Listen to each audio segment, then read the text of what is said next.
Tapi kalau Islam Indonesia kata Mbah Mun tuh kayak padi, jadi ya agak doyong-doyong sedikit gitu. Jadi untuk menghadapi angin besar tuh pilihannya dua, Anda kekar kayak kurma atau fleksibel kayak padi. Jadi ya doyong-doyong sithik gitu ya. Ada koruptor sowan, salam templeknya ya diterima gitu ya. Ada calon bupati cantik ya didukung, pokoknya agak-agak doyong gitu. Tapi baru kayak doyong itu nggak bisa roboh karena fleksibel. Jadi kazar in akhraja syatahu. Jadi ada dua tamsil. Karena memang menghadapi orang fasik, orang dolim ini kita sebagai ulama itu ya kebingungan. Ini mungkin Ki Afif bisa bahsul masail ini. Karena pertanyaannya gini, saya berkali-kali digojlok sama bapak saya. Berteman orang fasik hukumnya gimana? Pasti dijawab haram. Tapi kalau pertanyaannya dibalik, membina orang fasik hukumnya gimana? Baik. Dan bisa membina kalau berteman.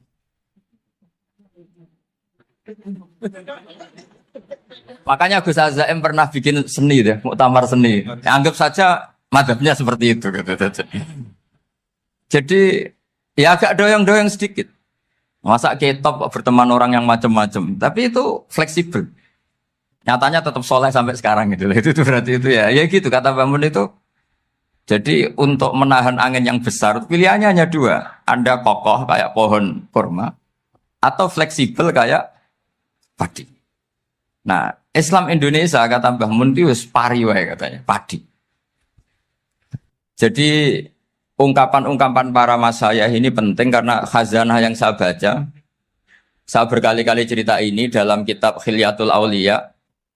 Itu Abu Nu'aim Al-Asfihani cerita tentang riwayat Sufyan bin Uyainah. Ini gurunya Imam Syafi'i. Itu setiap kali Nabi Isa dan Yahya, ini dua nabi yang sekurun, sama-sama masih muda. Nabi Yahya itu senengannya dolan ke orang-orang soleh, menyambangi orang-orang soleh. Tentu itu bagus. Tapi kalau Nabi Isa ini suka menyambangi orang-orang yang fasik, orang-orang yang nggak jelas. Ketika dua beliau ini ketemu, tentu yang perlu jawaban Nabi Isa karena kontroversi berteman sama orang-orang yang nggak jelas. Kata beliau, innama ana tabibun udawil mardo. Seorang kiai, seorang nabi, orang yang baik itu ibarat dokter. Di mana-mana dokter tuh ngobati orang yang apa? Sakit. Kalau Anda dokter dan peneliti satu penyakit, pasti cari daerah yang banyak pandeminya. Masa neliti pandemi di orang-orang yang apa? Sehat. Jadi ini juga perlu dibahsul masail karena tadi dibolak-balik itu. Bina orang berteman orang fasik hukumnya haram karena wa in kana dasarin fajanibhu suratan. Tapi kalau bina orang fasik hukumnya baik. Bisa bina kalau berteman. Jadi fikih itu ya karena dibolak-balik. Makanya sholat juga gitu. Sholat yang tumak ninah yang lama itu ya bagus. Masa jagongan mbek pangeran nggak asik? Jagongan sama teman aja asik. Masa jagongan sama pangeran tidak apa? Asik. Tapi kalau Ibnu Abbas sholat tuh cepat. Ketika ditanya, kenapa kalau Anda sholat cepat? Setan baru tata-tata mau goda sudah selesai. Kata. Karena setan itu ya jaga jaim tuh, jaga image. Jadi kalau mau goda orang itu ya surinan dulu, macak-macak dulu. Ternyata mau ke situ sholatnya sudah selesai. Lah kebetulan mazhab saya itu yang kedua itu gitu. Jadi kalau Gus Azaim itu sholat lama sekali, itu ada mazhab tandingan, yaitu mazhab saya. Itu karena ini sepuh saya, meskipun top beliau tapi sepuh saya. Saya sudah 50, beliau baru 40. Ini berarti baru memulai kiai. Kalau pakai umur nubuah ini baru tapi memulai. Jadi mazhab itu penting. Jadi pembanding itu harus diutarakan. Sehingga dalam fikih manapun, itu sebuah madhab, itu harus diuji itu lewat pembanding. Dulu itu setiap debat fikih antar ulama, itu mesti nggak ada yang menang. Misalnya saya kiai kelihatan miskin itu ya baik, supaya santri-santri yang miskin itu punya teman gitu. Karena rata-rata santri itu miskin, nah dikancani kiai kan seneng gitu.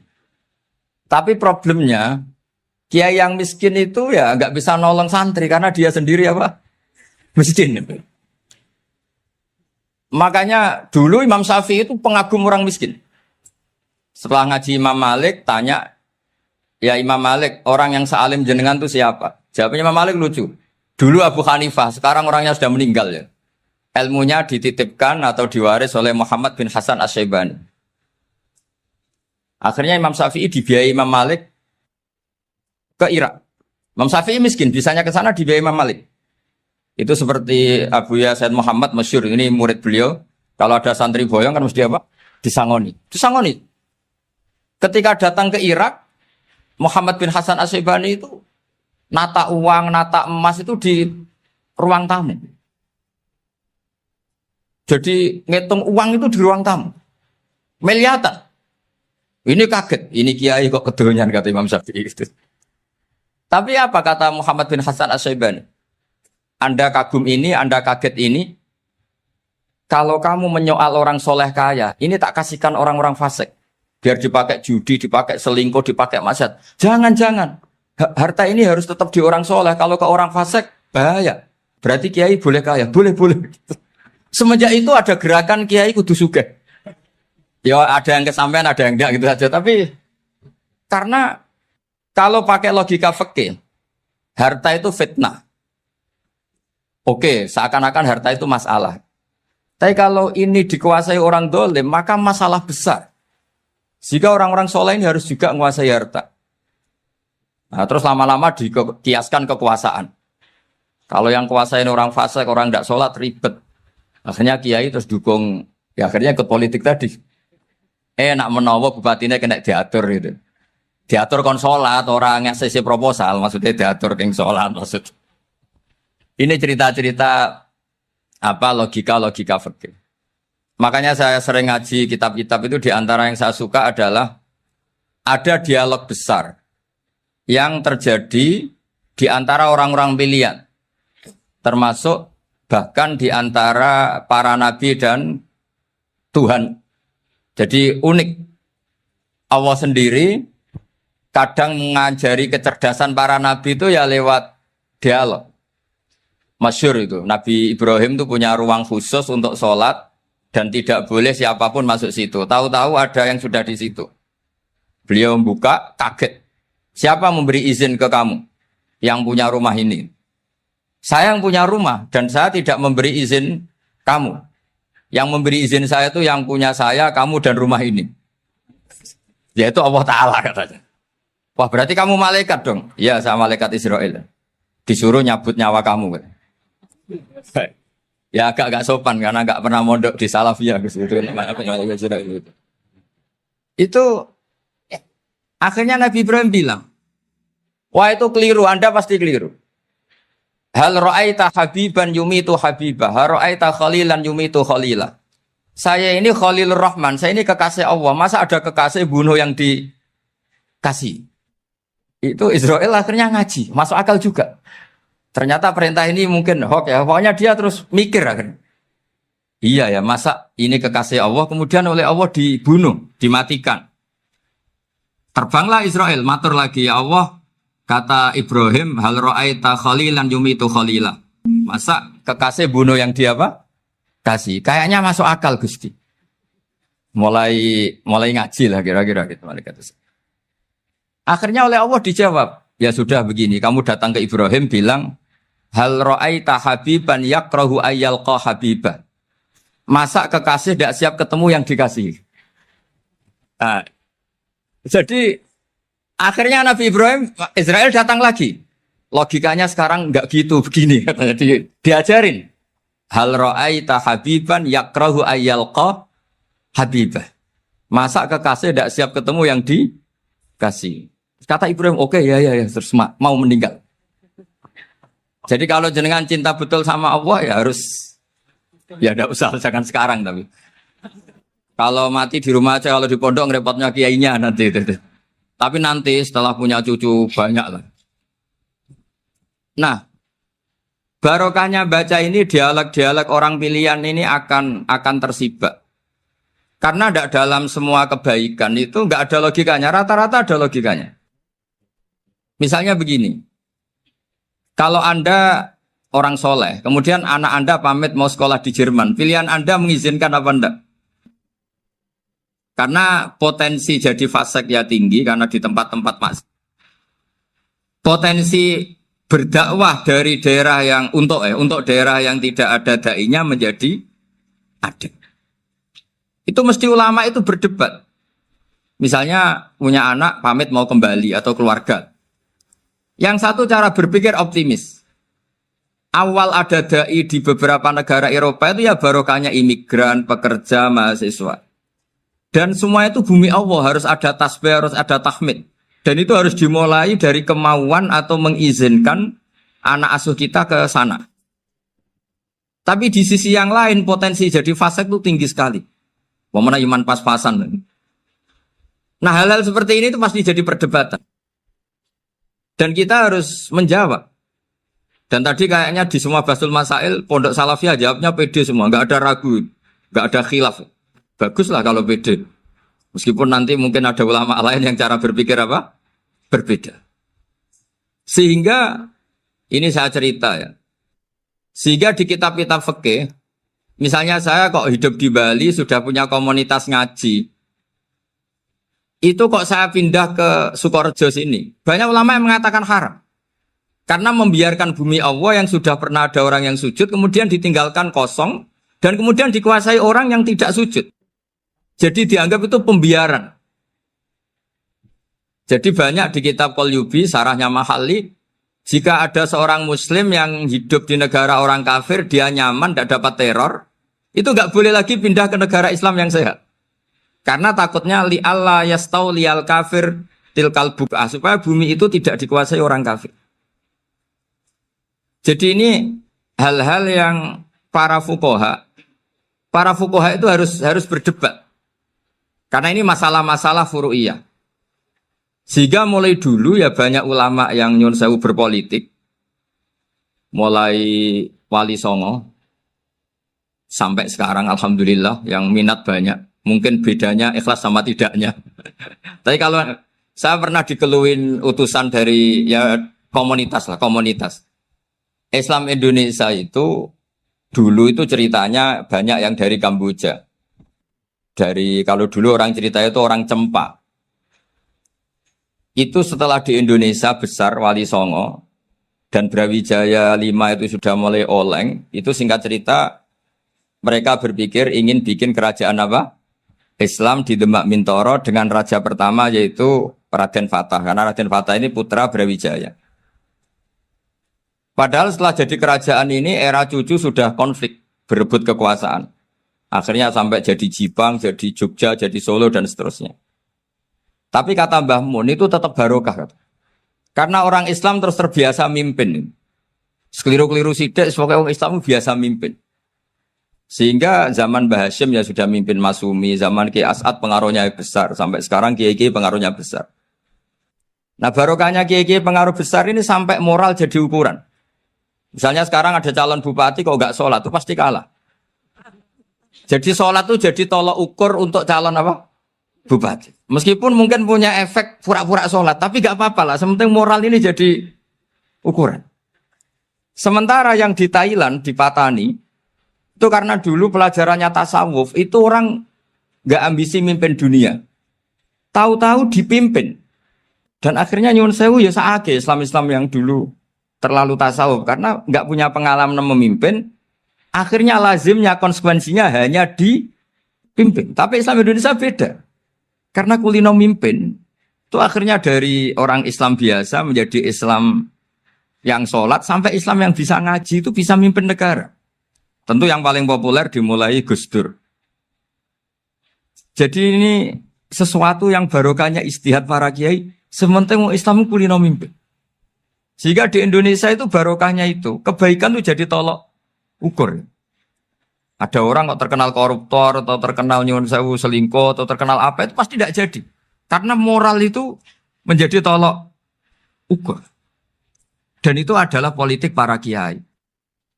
Jadi ini saya cerita, dan itu negara juga akhirnya untung, karena seleksi agama sama negara itu sama-sama kiai ya bilang negara harus dipimpin orang soleh, negara juga bilang seperti itu. Nah, ketokohan-ketokohan para beliau-beliau ini yang mau lah bekerja sama dengan umarok. Kita tahu dulu Pak Harto ya rawuh ke sini ketika Muktamar 84, rawuh ke Ki As'ad, ketika mau kembali ke Khitoh juga dirembuk oleh ulama dan umarok. Dan akhirnya ini menjadi negara yang alhamdulillah semoga selalu menuju baldatun thayyibatu wa rabbun ghafur. Nah, kemudian di sini saya tabarruk dengan Said Muhammad, gurunya Kiai Haji Azaim. Saya mau cerita tentang amaliyah tadi. Saya sebetulnya nggak niat bacakan bab itu, gara-gara ada khataman jumlahnya banyak saya jadi pusing. Ini panitianya tanya, khatam betul apa enggak? Iya, Gus, khatam betul. Tapi kayaknya saya tidak yakin itu. Karena saya ini kan dari pondok tahfidz itu. Biasanya anak khataman itu ya rodok bodoni itu loh. Wes dibaca buanter sing nyemak ya mau ndelok pojoke tok. Mergo kebanteren. Nah, akhirnya lafat-lafat yang di tengah itu enggak di apa? Baca. Tapi ya semoga dimaafkan Allah lah. Yang jelas itu enggak. Tapi saya mau cerita ya. Jadi cara berpikir Said Muhammad ini nanti juga saya teruskan di Ma'had Ali. Ini saya baca ya. Di antara yang diyakini madhab Malikiyah, ini saya baca saja teksnya. Jadi ada riwayat namanya kalau Said Muhammad bahasakan itu Ataqoh Somadiyah. Kalau di Indonesia kadang orang bilang Al-Ataqoh Al-Kubro, yaitu dengan membaca surat Ikhlas. Di sini jumlahnya hanya 100 kali, Kila 1000 kali. Tadi berapa teman? 700 juta ini sudah susuk banyak ini. Di sini hanya 40, riwayat lagi 100, 1000. Terus sampai tadi berapa? 800 juta. Wah, ini sudah susuk ini. Itu anak cucu sampean pasti masuk surga itu kalau gitu. Ini saya baca, ini kitabnya Said Muhammad ini. Suratul Ikhlasi wal Itqu minan nar. Akhrajat Tabraniyu fil Kabir an Fairuz Ad-Dailami wa wa Ibnu Ukhtin Najasi. Waqad khadaman Nabiyya sallallahu alaihi wasallam. Orang ini jadi khadimnya Nabi. Qala Rasulullah sallallahu alaihi wasallam, "Man qara'a qul huwallahu ahad mi'ata marratin fi shalat ghairiha kataballahu lahu bara'atan minan nar." Ini hanya berapa ini? Mi'ata marrah. Berarti kalau satu orang itu cukup 100. Tadi sudah untuk 7 turunan tadi untuk orang berapa? Ya, untuk 7 turunan cukup ya? Untuk 7 turunan. Ya sudah, susuk ini. Duh, ribet ini. Nah, ini tak cari pembenarannya, ini supaya keren. Ini di halaman 188 Abwabul Farad. Warwa Ibrahim bin Muhammad al-Khiyari fi fawaitihi an Khudzaifa marfu'an. Man qara'a qul huwallahu ahad alfa marratin faqad ishtara nafsahu minallah. Berarti 100, ada riwayat lagi 1000. Nanti tak carikan lagi yang berapa? 1 miliar. Jangan banyak-banyak. Nah, ini saya baca ya. Wa hadzal adatu huwa al-ma'rufu bi ataqatis somadiyah. Wa qad nassa jama'atun min mutaakhiril malikiyah ala istihbabi ataqatis somadiyah. Wa haddu ala qiraatiha wa istimaliha. Minhum Asy-Syaikh Abdus Salam Al-Asmar sak terusé ini.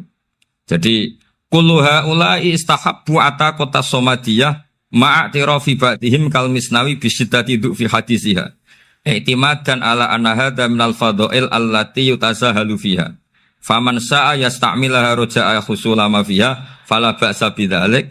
Ala syarti alla ya'taqida thubuta dzalika anin nabi sallallahu alaihi wasallam hatta la yaqa fil kitsbi alaihi. Jadi intinya itu silahkan Anda bikin jumlah sesuai versi Anda. Yang penting Anda jangan kampanye kalau itu perintah Kanjeng Nabi Muhammad sallallahu alaihi wasallam. Karena kalau kamu atasnamakan Nabi kemudian jumlahnya sampai 800 berapa? 800 juta, berarti Nabi mengajarkan masyaqqah pada umatnya. Jadi cukup yang riwayat itu di sini hanya 100 sama 1000. Jadi kalau jumlah tadi untuk 7 apa? Turunan. Jadi kamu harus ditutup dengan doa, ya Allah, semua itu bukan untuk saya tapi untuk 7 turunan. Tolong catat ya Allah. Karena jadi Artinya gini loh ya, orang Indonesia yang sering mempraktekkan atakosomadiyah itu bukan tanpa dalil. Ternyata dalam mazhab Maliki, saya masih ingat ketika mbah saya kandung, bapaknya bapak, asmane Mbah Nur Syam. Itu wasiatnya minta dibacakan 4.000.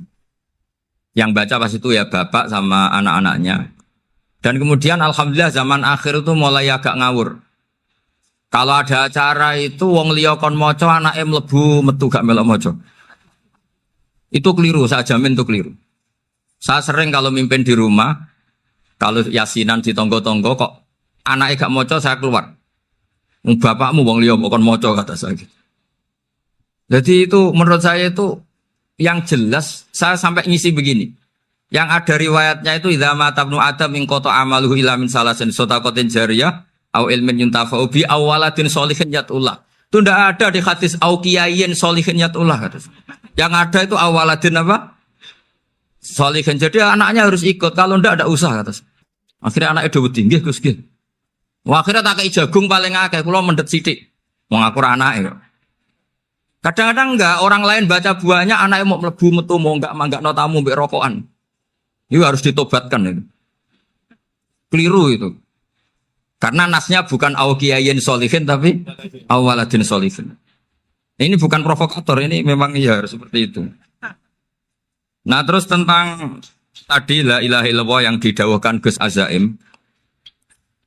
La ilaha illallah itu penting sekali, cuma saya mohon itu dielmoni lah. Jadi dulu kalimat ini menjadi spesial karena dielmoni, karena dimulai dari fa'lam annahu la ilaha illallah. Terusannya ayat tuh wastaghfir li dzambika walil mu'minina wal mu'minat. Saya ulang lagi ya. Terusannya ayat tuh wastaghfir li dzambika walil mu'minina wal mu'minat. Makanya menurut mazhab Sadili, kamu disuruh baca la ilaha illallah dulu, jangan istighfar dulu. Saya ulang lagi ya. Dalam mazhab Sadiliyah itu la ilaha illallah dulu, nggak boleh istighfar dulu. Alasannya masuk akal. Orang yang kafir 70 tahun, itu sekali baca la ilaha illallah itu langsung yughfar lahu ma qad salaf.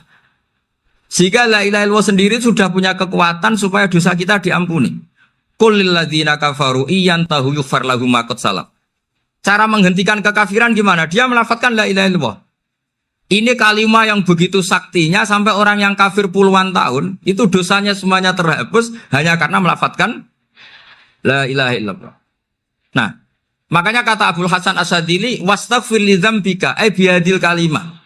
Seseorang sah di istighfar itu kalau melafadzkan la ilaha illallah. Misalnya ada orang kafir mati kafir. Sah enggak anak cucunya mengistighfari dia? Tidak sah karena belum melafadzkan la ilaha illallah. Makanya kata Abu Hasan Asyadzili wastaghfir li dzambika ay bihadil kalimah. Sehingga lafadz ini spesial betul. Tapi kadang-kadang beberapa mursyid cara berpikir lain. Ini kalimat thayyibah harus dibaca orang suci sehingga mendahulukan apa? Istighfar.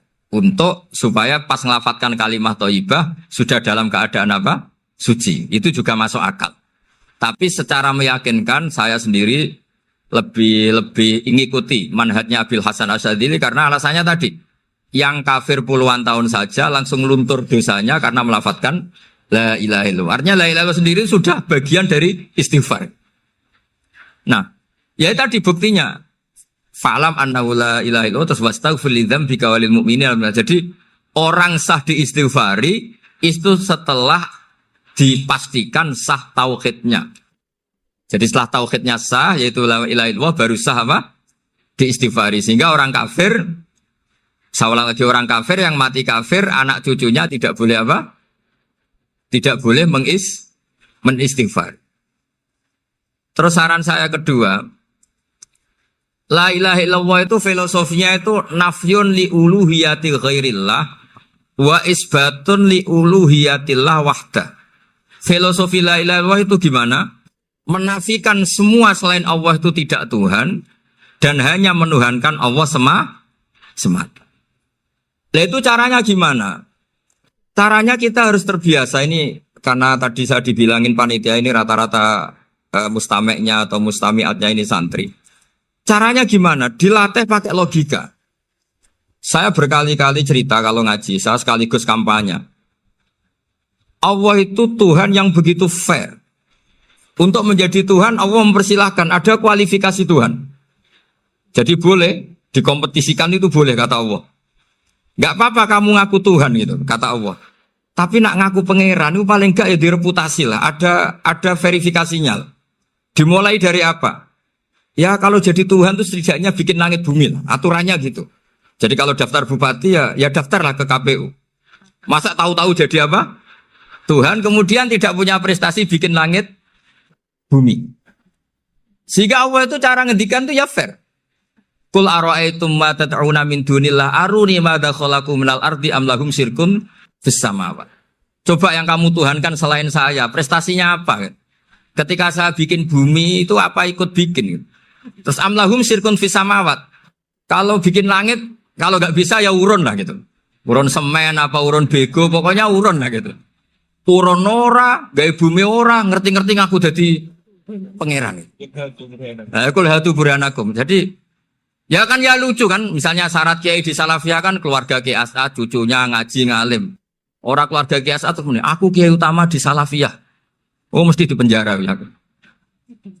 Lah yo gak gawe langit bumi, gak ada prestasi terus ngaku sebagai apa? Tuhan. Sehingga fair. Makanya saya berkali-kali cerita.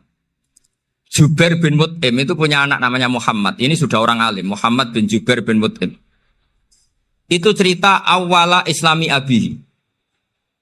Mut'im itu orang pinter sekali. Saking pinternya dia jadi delegasinya orang Quraisy datang ke Rasulullah sebagai negosiator untuk membebaskan Asra Badrin.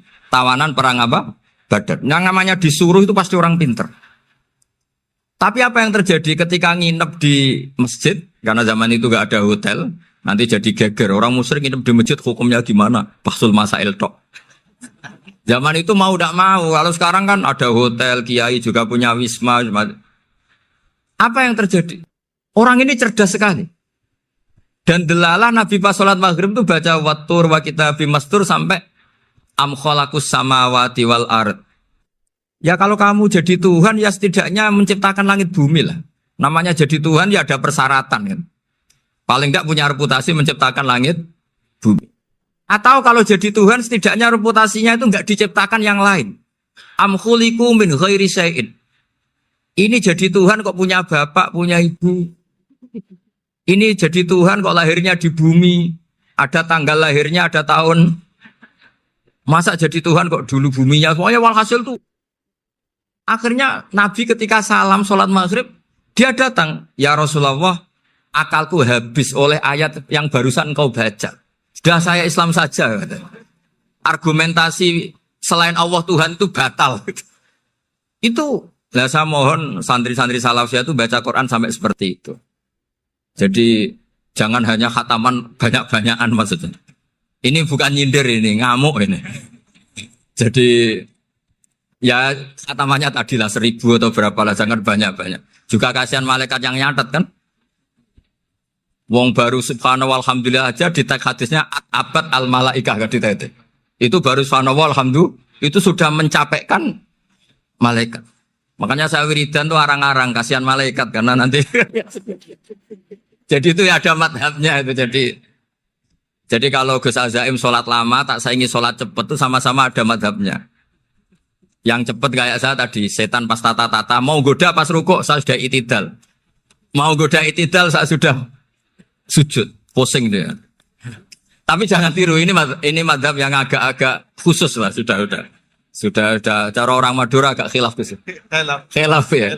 Khilaf ini agak khilaf ini sudah. Tapi saya ingin lah. Sampean kalau ngaji Quran itu dilatih berlogika. Jadi Allah itu fair. Enggak apa-apa kalian ngaku Tuhan tuh enggak apa-apa, tapi tunjukkan prestasi kamu apa. Aruni madza khalaqu minal ardi am lahum syirkun fis samawati. Am khalaqus samawati wal ard. Diulang lagi am khuliqu min ghairi syai'in. Setidaknya kalau jadi Tuhan itu ya enggak butuh yang lain lah. Masa jadi Tuhan kok wujudnya saja butuh orang lain, butuh bumi, eksistensinya butuh makan, butuh minum.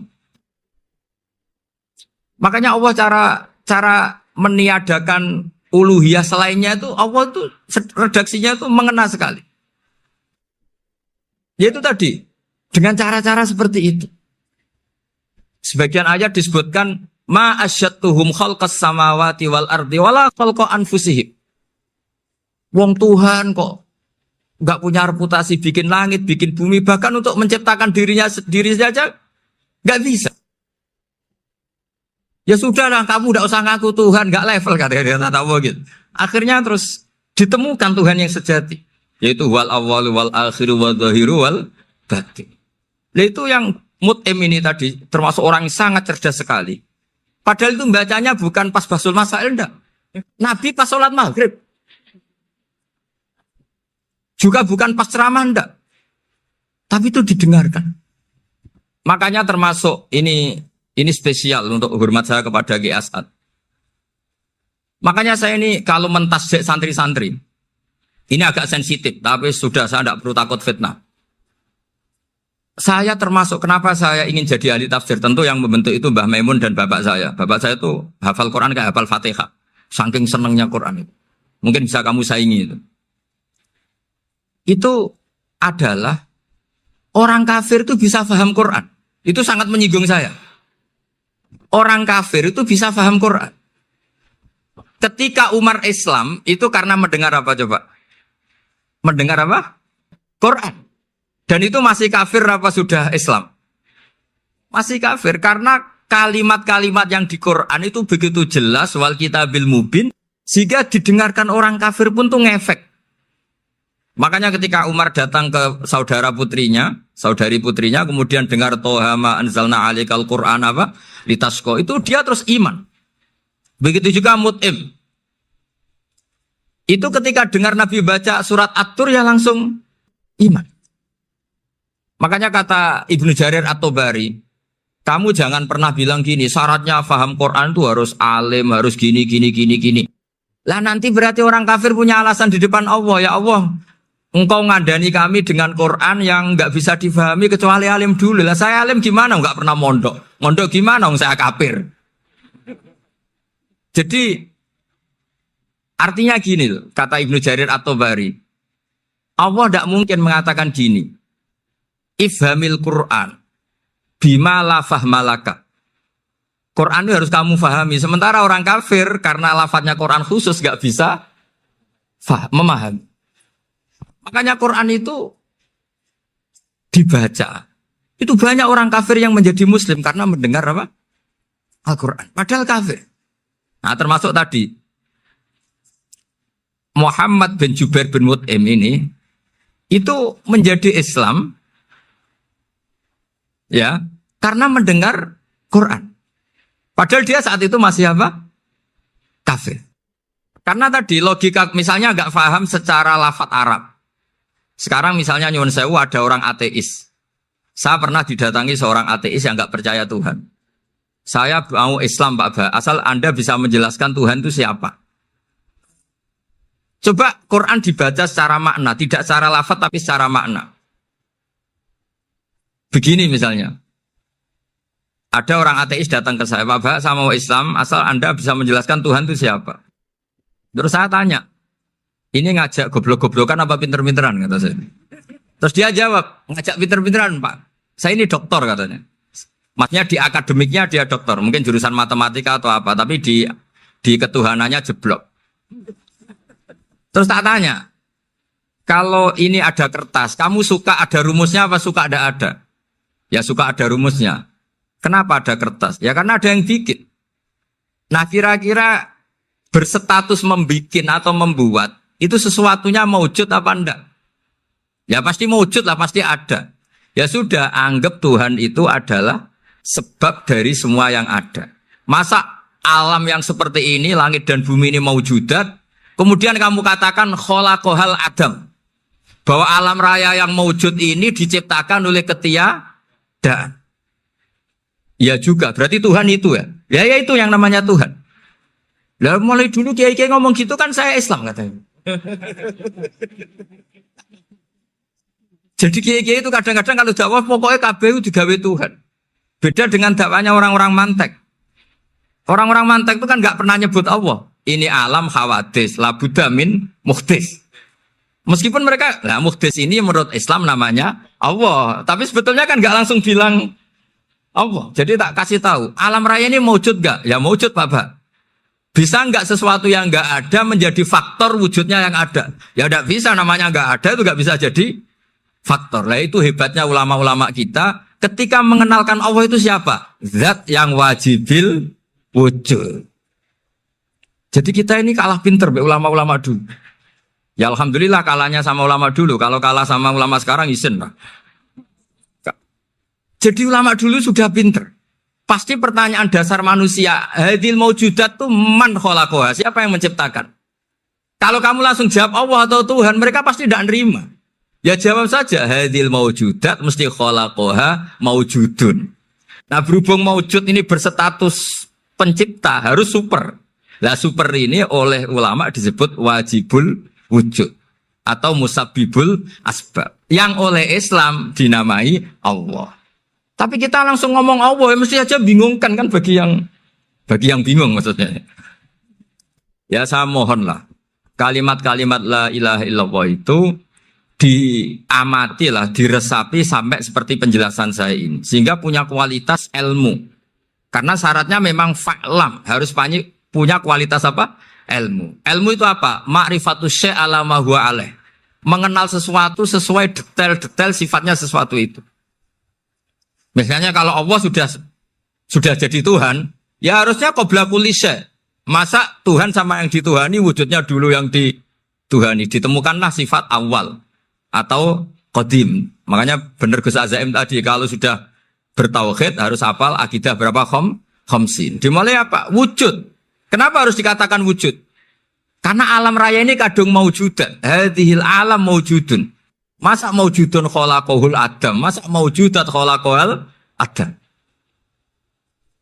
Nah itu yang disebut am khuliqu min ghairi syai'in am humul khaliqun.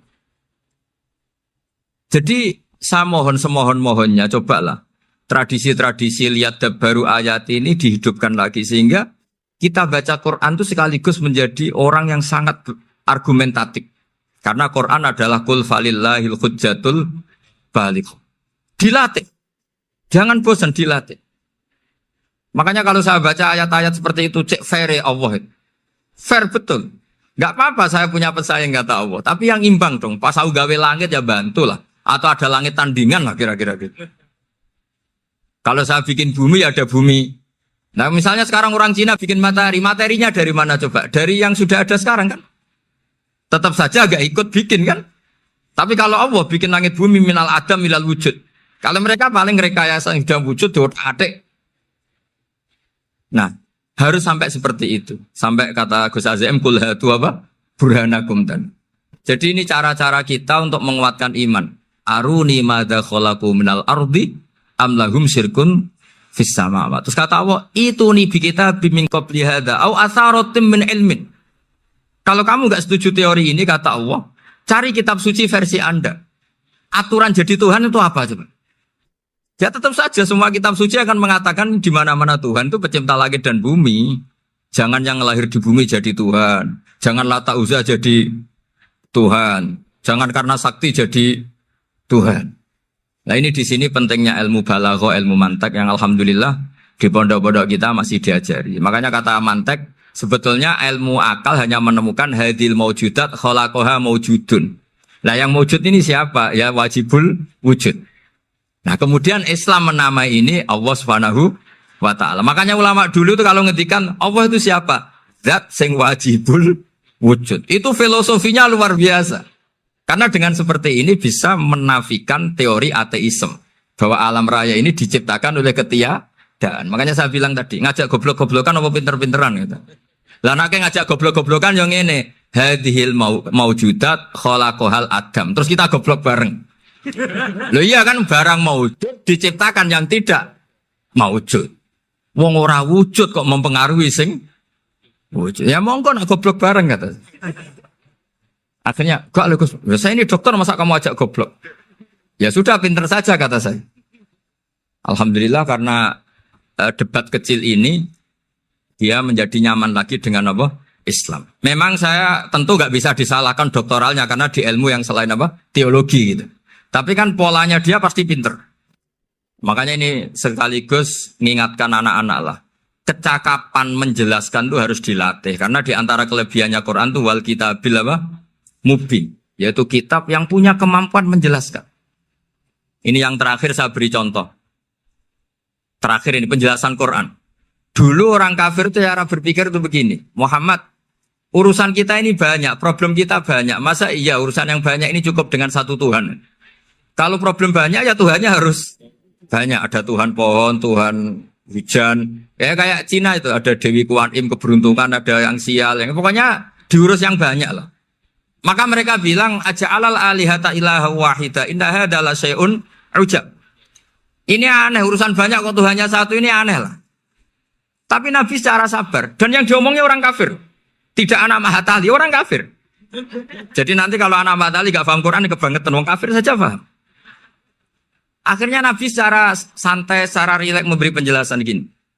Kalau Anda menjadi buruh, kalau orang Arab dulu bilang abdan. Kamu suka enggak punya majikan banyak, perintahnya beda-beda, semuanya memaksa kamu untuk nurut. Sama punya majikan satu yang baik.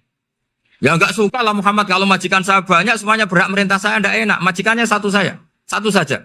Terus kata Nabi, Tuhanmu itu majikan kamu. Kalau Tuhannya banyak, kamu bingung. Berarti perintahnya banyak. Akhirnya mereka paham. Dan itu segampang itu Allah memberi penjelasan. Dorobawa masalah rojulan.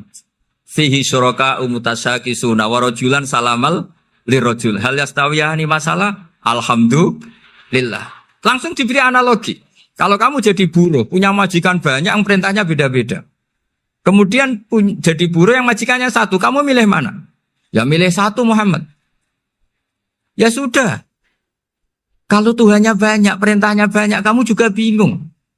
Langsung menjadi faham. Nah, ketika ada orang tidak ikhlas, Nabi cara memberi penjelasan juga gampang. Misalnya saya dikasih uang Gus Azaim 1 juta. Kemudian matur nuwun saya sama Pak Afif. Ya, aneh enggak? Saya ini orang aneh enggak? Orang aneh enggak? Itu Nabi kalau mencontohkan orang tidak ikhlas gitu. Kata Rasulullah, orang tidak ikhlas itu sebagaimana orang beli budak. Min kholisi malih. Budak itu dibeli dari uangnya sendiri. Kemudian fa'amila hadal abdu, budak ini kemudian bekerja dan a'tohullatahu. Hasilnya dikasihkan sama orang lain. Terus Nabi memberi percontohan. Ayasurrukum ayyakuna abdukum kadzalik. Apa kamu suka kalau budak kamu seperti itu? Dulu orang-orang dulu kan beli budak untuk disuruh bekerja terus disuruh setor apa hasilnya. Jadi budaknya kamu yang beli, yang biayai. Kalau sekarang mungkin gak ada budak gini lah. Saya nyuruh Zaid, tak kasih mobil, tak kasih bensin, tak kasih uang jalan supaya narik angkot. Hasilnya disuruh ngasihkan saya. Ternyata dikasihkan orang lain dan matur nuwun sama orang. Kamu suka punya budak seperti itu? Ya tidak suka ya Rasulullah. Ya ibaratnya seperti itu. Bumi yang bikin Allah, nyawa kamu yang bikin Allah, semua fasilitas dari Allah. Kemudian kamu menyembah selain Allah. Segampang itu.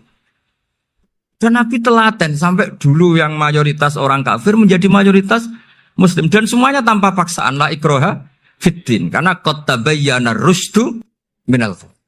Nah, cara tabayana gimana? Yaitu punya kemampuan menjelaskan. Wal kitabil apa? Mubin. Ini makanya saya mohon lah. Ini saya mohon semohon-mohonnya anak-anak ini kan kader-kadernya Mbak Samsul Arifin, Mbak As'ad, Gus Fawaid, sekarang Gus Azaim, semuanya harus punya kemampuan wal kitabil apa? Mubin. Sehingga di antara sifatnya Nabi itu fatonah, punya kecerdasan. Nabi itu gak pernah debat kalah. Itu meskipun sudah terdesak gak pernah kalah. Pernah Nabi itu ngendikan la'adwa walati orata. Tidak ada penyakit menular. Ada orang yang mungkin kurang suka iseng, ada onta yang sudah gudiken dijejerno sama yang waras. Ternyata yang waras jadi gudiken. Akhirnya Nabi diundang lah kira-kira gitu. Ya Rasulullah, kata engkau gak ada penyakit menular. Tapi ini onta yang gak gudiken tak jejerkan yang gudiken ikut gudiken. Berarti kan menular. Nabi santai jawab. Faman jarrobal awal. Lalu yang pertama gudiken ketularan siapa katanya. Wah kalau ini asli Nabi ya, ya sudah seperti itu. Jadi ngiranya dia menang karena yang gudikan pertama nulari yang kedua. Ternyata Nabi tanyanya lagi, faman jarrobal awala, yang gudikan yang pertama siapa? Oh ini asli ya, ya maksud saya itu. Jadi Nabi itu gak pernah kalah. Karena Nabi punya apa? Fatona. Jadi saya mohon, ya tadi makanya ini efeknya itu khatamannya gak boleh banyak-banyak ya. Maksud saya kalau musim khataman ya gak apa-apa, khataman banyak-banyak. Tapi kalau gak musim khataman ya musim-musim tadabbur gitu. Tapi kalau ini musim khataman ya monggo lah. Cuma saya kok kasihan malaikatnya tadi itu. Ya. Tapi kalau Islam Indonesia kata Mbah Mun tuh kayak padi, jadi ya agak doyong-doyong sedikit gitu. Jadi untuk menghadapi angin besar tuh pilihannya dua, Anda kekar kayak kurma atau fleksibel kayak padi. Jadi ya doyong-doyong sithik gitu ya. Ada koruptor sowan, salam templeknya ya diterima gitu ya. Ada calon bupati cantik ya didukung. Pokoknya agak-agak doyong gitu. Tapi baru kayak doyong itu nggak bisa roboh karena fleksibel. Jadi kazar in akhraja syatahu. Jadi ada dua tamsil. Karena memang menghadapi orang fasik, orang dolim ini kita sebagai ulama itu ya kebingungan. Ini mungkin Ki Afif bisa bakul masail ini. Karena pertanyaannya gini, saya berkali-kali digojlok sama bapak saya. Berteman orang fasik hukumnya gimana? Pasti dijawab haram. Tapi kalau pertanyaannya dibalik, membina orang fasik hukumnya gimana? Baik. Dan bisa membina kalau berteman.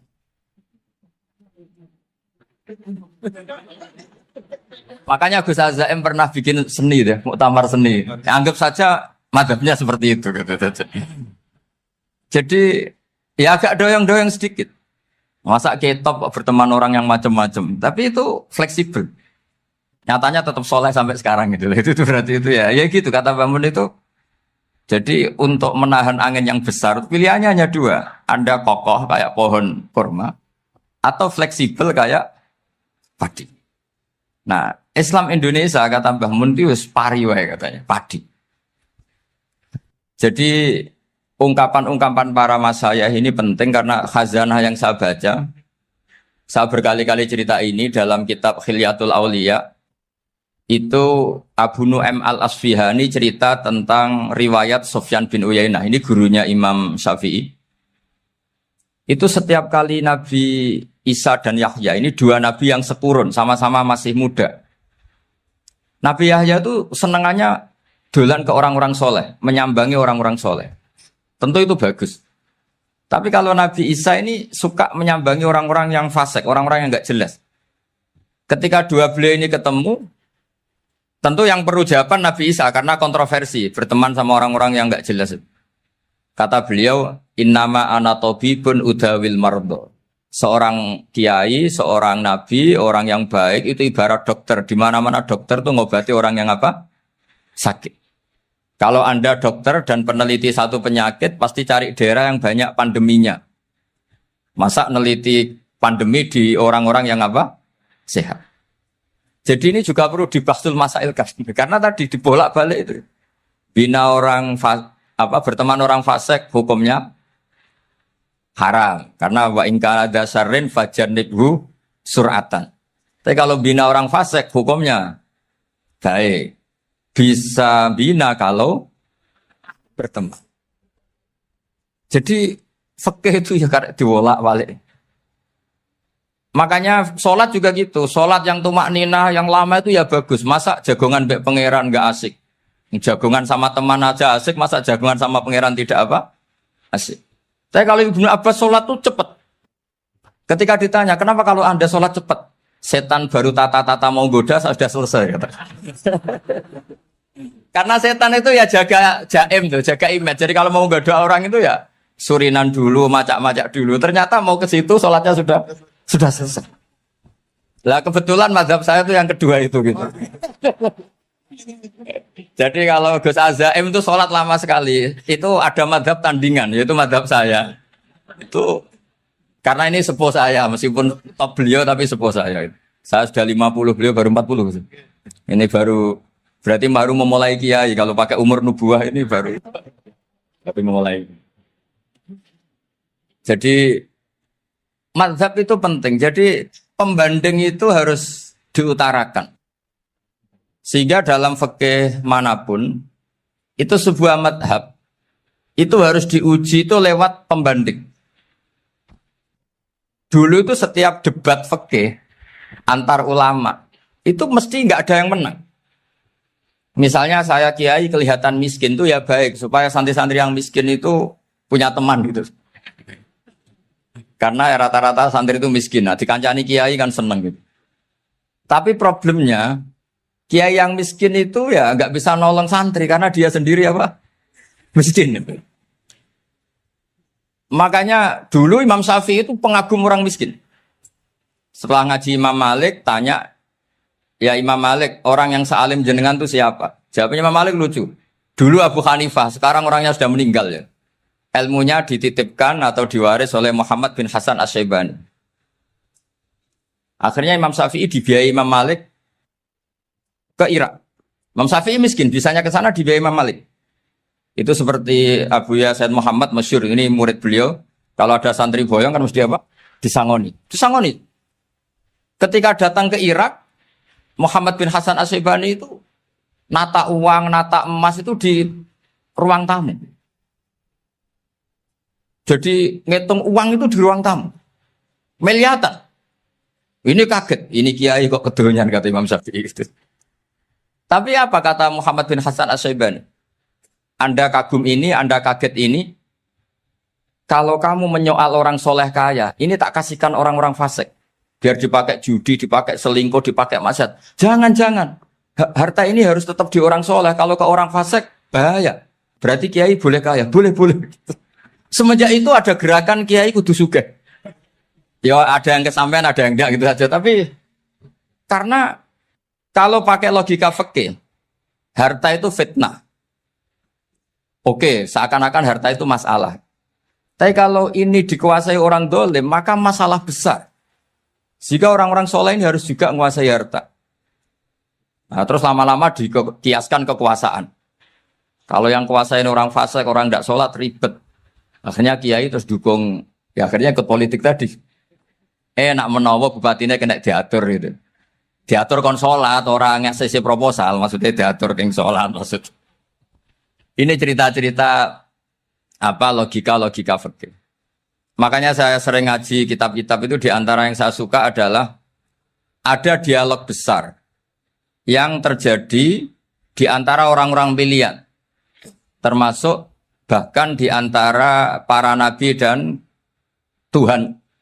Jadi unik. Allah sendiri kadang mengajari kecerdasan para nabi itu ya lewat dialog. Masyhur itu, Nabi Ibrahim itu punya ruang khusus untuk sholat dan tidak boleh siapapun masuk situ. Tahu-tahu ada yang sudah di situ. Beliau membuka, kaget. Siapa memberi izin ke kamu yang punya rumah ini? Saya yang punya rumah dan saya tidak memberi izin kamu. Yang memberi izin saya itu yang punya saya, kamu dan rumah ini. Yaitu Allah Ta'ala katanya. Wah berarti kamu malaikat dong? Iya saya malaikat Israel. Disuruh nyabut nyawa kamu. Ya agak sopan karena agak pernah mondok di Salafiyah. Itu akhirnya Nabi Ibrahim bilang, wah itu keliru, Anda pasti keliru. Hal ra'aita habiban yumitu habibah, hal ra'aita khalilan yumitu khalilah. Saya ini Khalilur Rahman, saya ini kekasih Allah. Masa ada kekasih bunuh yang dikasih? Itu Israel akhirnya ngaji, masuk akal juga. Ternyata perintah ini mungkin hoax ya. Pokoknya dia terus mikir akhirnya. Iya ya, masa ini kekasih Allah kemudian oleh Allah dibunuh, dimatikan. Terbanglah Israel, matur lagi ya Allah. Kata Ibrahim, hal ra'aita khalilan yumitu khalilah. Masa kekasih bunuh yang dia apa? Kasih. Kayaknya masuk akal Gusti. Mulai ngaji lah kira-kira gitu malaikat. Akhirnya oleh Allah dijawab, ya sudah begini, kamu datang ke Ibrahim bilang, hal ra'aita habiban yakrahu ayyalqa habibah. Masa kekasih tidak siap ketemu yang dikasih. Nah, jadi akhirnya Nabi Ibrahim, Israel datang lagi. Logikanya sekarang enggak gitu, begini katanya diajarin. Hal ra'aita habiban yakrahu ayyalqa habibah. Masa kekasih tidak siap ketemu yang dikasih. Kata Ibrahim, oke, ya, terus mau meninggal. Jadi kalau jenengan cinta betul sama Allah ya harus, ya tidak usah, jangan sekarang tapi. Kalau mati di rumah aja, kalau di pondok ngerepotnya kiainya nanti. Tapi nanti setelah punya cucu banyak lah. Nah, barokahnya baca ini dialog-dialog orang pilihan ini akan tersibak. Karena tidak dalam semua kebaikan itu nggak ada logikanya, rata-rata ada logikanya. Misalnya begini, kalau Anda orang soleh, kemudian anak Anda pamit mau sekolah di Jerman, pilihan Anda mengizinkan apa enggak? Karena potensi jadi fasik ya tinggi, karena di tempat-tempat potensi berdakwah dari daerah yang untuk daerah yang tidak ada dai-nya menjadi ada. Itu mesti ulama itu berdebat. Misalnya punya anak pamit mau kembali atau keluarga. Yang satu cara berpikir optimis. Awal ada dai di beberapa negara Eropa itu ya barokahnya imigran, pekerja, mahasiswa. Dan semua itu bumi Allah, harus ada tasbih, harus ada tahmid. Dan itu harus dimulai dari kemauan atau mengizinkan anak asuh kita ke sana. Tapi di sisi yang lain potensi jadi fasik itu tinggi sekali. Mana iman pas-pasan. Nah hal-hal seperti ini itu pasti jadi perdebatan. Dan kita harus menjawab.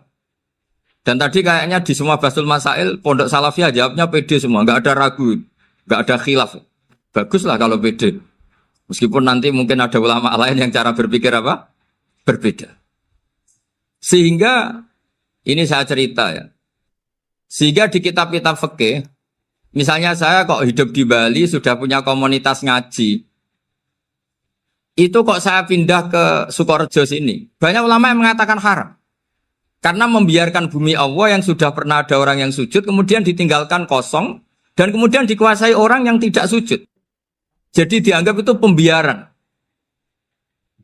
Jadi banyak di kitab Qalyubi, sarahnya Mahalli, jika ada seorang muslim yang hidup di negara orang kafir, dia nyaman, tidak dapat teror, itu nggak boleh lagi pindah ke negara Islam yang sehat. Karena takutnya li'alla yastauliyal kafir tilkal buk'ah, supaya bumi itu tidak dikuasai orang kafir. Jadi ini hal-hal yang para fuqaha itu harus berdebat. Karena ini masalah-masalah furu'iyah.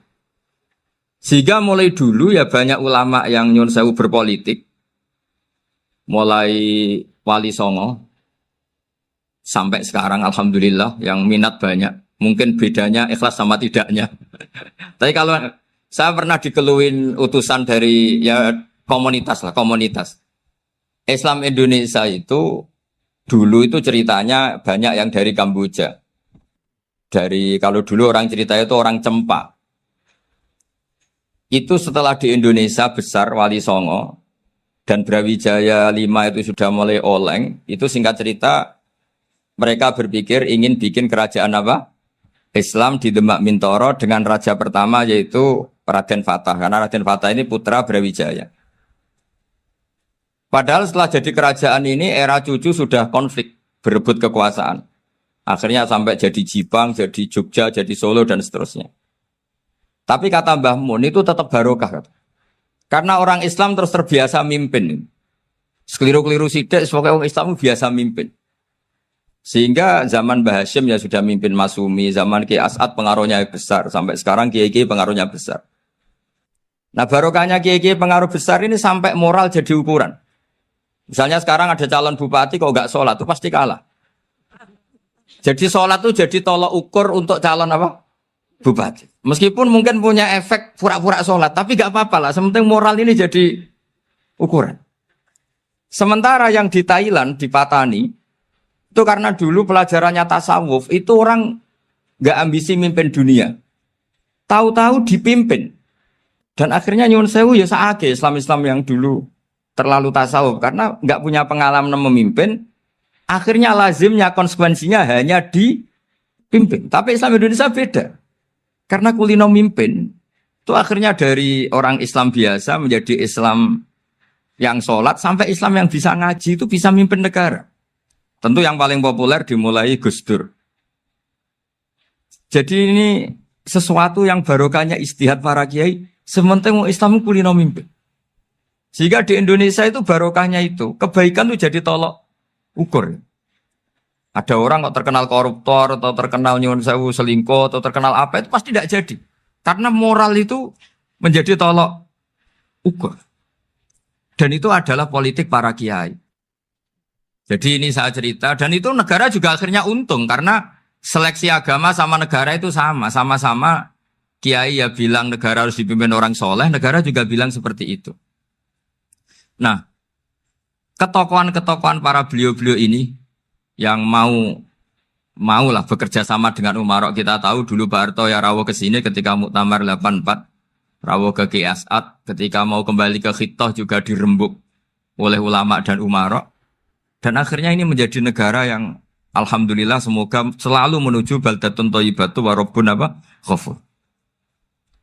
Nah, kemudian di sini saya tabarruk dengan Said Muhammad, gurunya Kiai Haji Azaim. Saya mau cerita tentang amaliyah tadi. Saya sebetulnya nggak niat bacakan bab itu, gara-gara ada khataman jumlahnya banyak saya jadi pusing. Ini panitianya tanya, khatam betul apa enggak? Iya, Gus, khatam betul. Tapi kayaknya saya tidak yakin itu. Karena saya ini kan dari pondok tahfidz itu. Biasanya anak khataman itu ya rodok bodoni itu. Wes dibaca buanter sing nyemak ya mau ndelok pojok etok. Mergo kebanteran. Nah, akhirnya lafat-lafat yang di tengah itu enggak di apa? Baca. Tapi ya semoga dimaafkan Allah lah. Yang jelas itu enggak. Tapi saya mau cerita ya. Jadi cara berpikir Said Muhammad ini nanti juga saya teruskan di Ma'had Ali.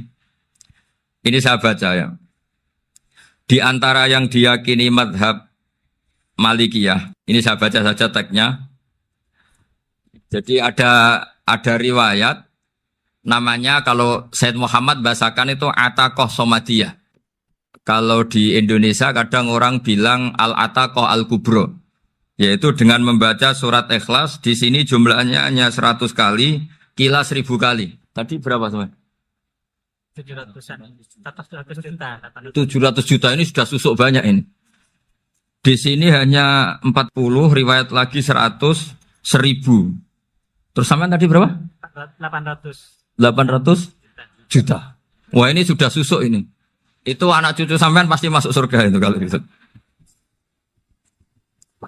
Ini saya baca, ini kitabnya Said Muhammad ini. Suratul Ikhlasi wal Itqu minan nar. Akhrajat Tabrani fil Kabir an Fairuz Ad-Dailami wa wa Ibnu Uthtin Najasi. Waqad khadaman Nabiyya sallallahu alaihi wasallam. Orang ini jadi khadimnya Nabi. Qala Rasulullah sallallahu alaihi wasallam, "Man qara'a qul huwallahu ahad mi'ata marratin fi shalat ghairiha kataballahu lahu bara'atan minan nar." Ini hanya berapa ini? Mi'ata marrah. Berarti kalau satu orang itu cukup 100. Tadi sudah untuk 7 turunan tadi untuk orang berapa? Ya, untuk 7 turunan cukup ya? Untuk 7 turunan. Ya sudah susuk ini, sudah susuk ini. Duh, ribet ini. Nah, ini tak cari pembenarannya, ini supaya keren. Ini di halaman 188 Abwabul Farad. Warwa Ibrahim bin Muhammad Al-Khiyari fi fawaitihi an Khudzaifa marfu'an. Man qara'a qul huwallahu ahad alfa marratin faqad ishtara nafsahu minallah.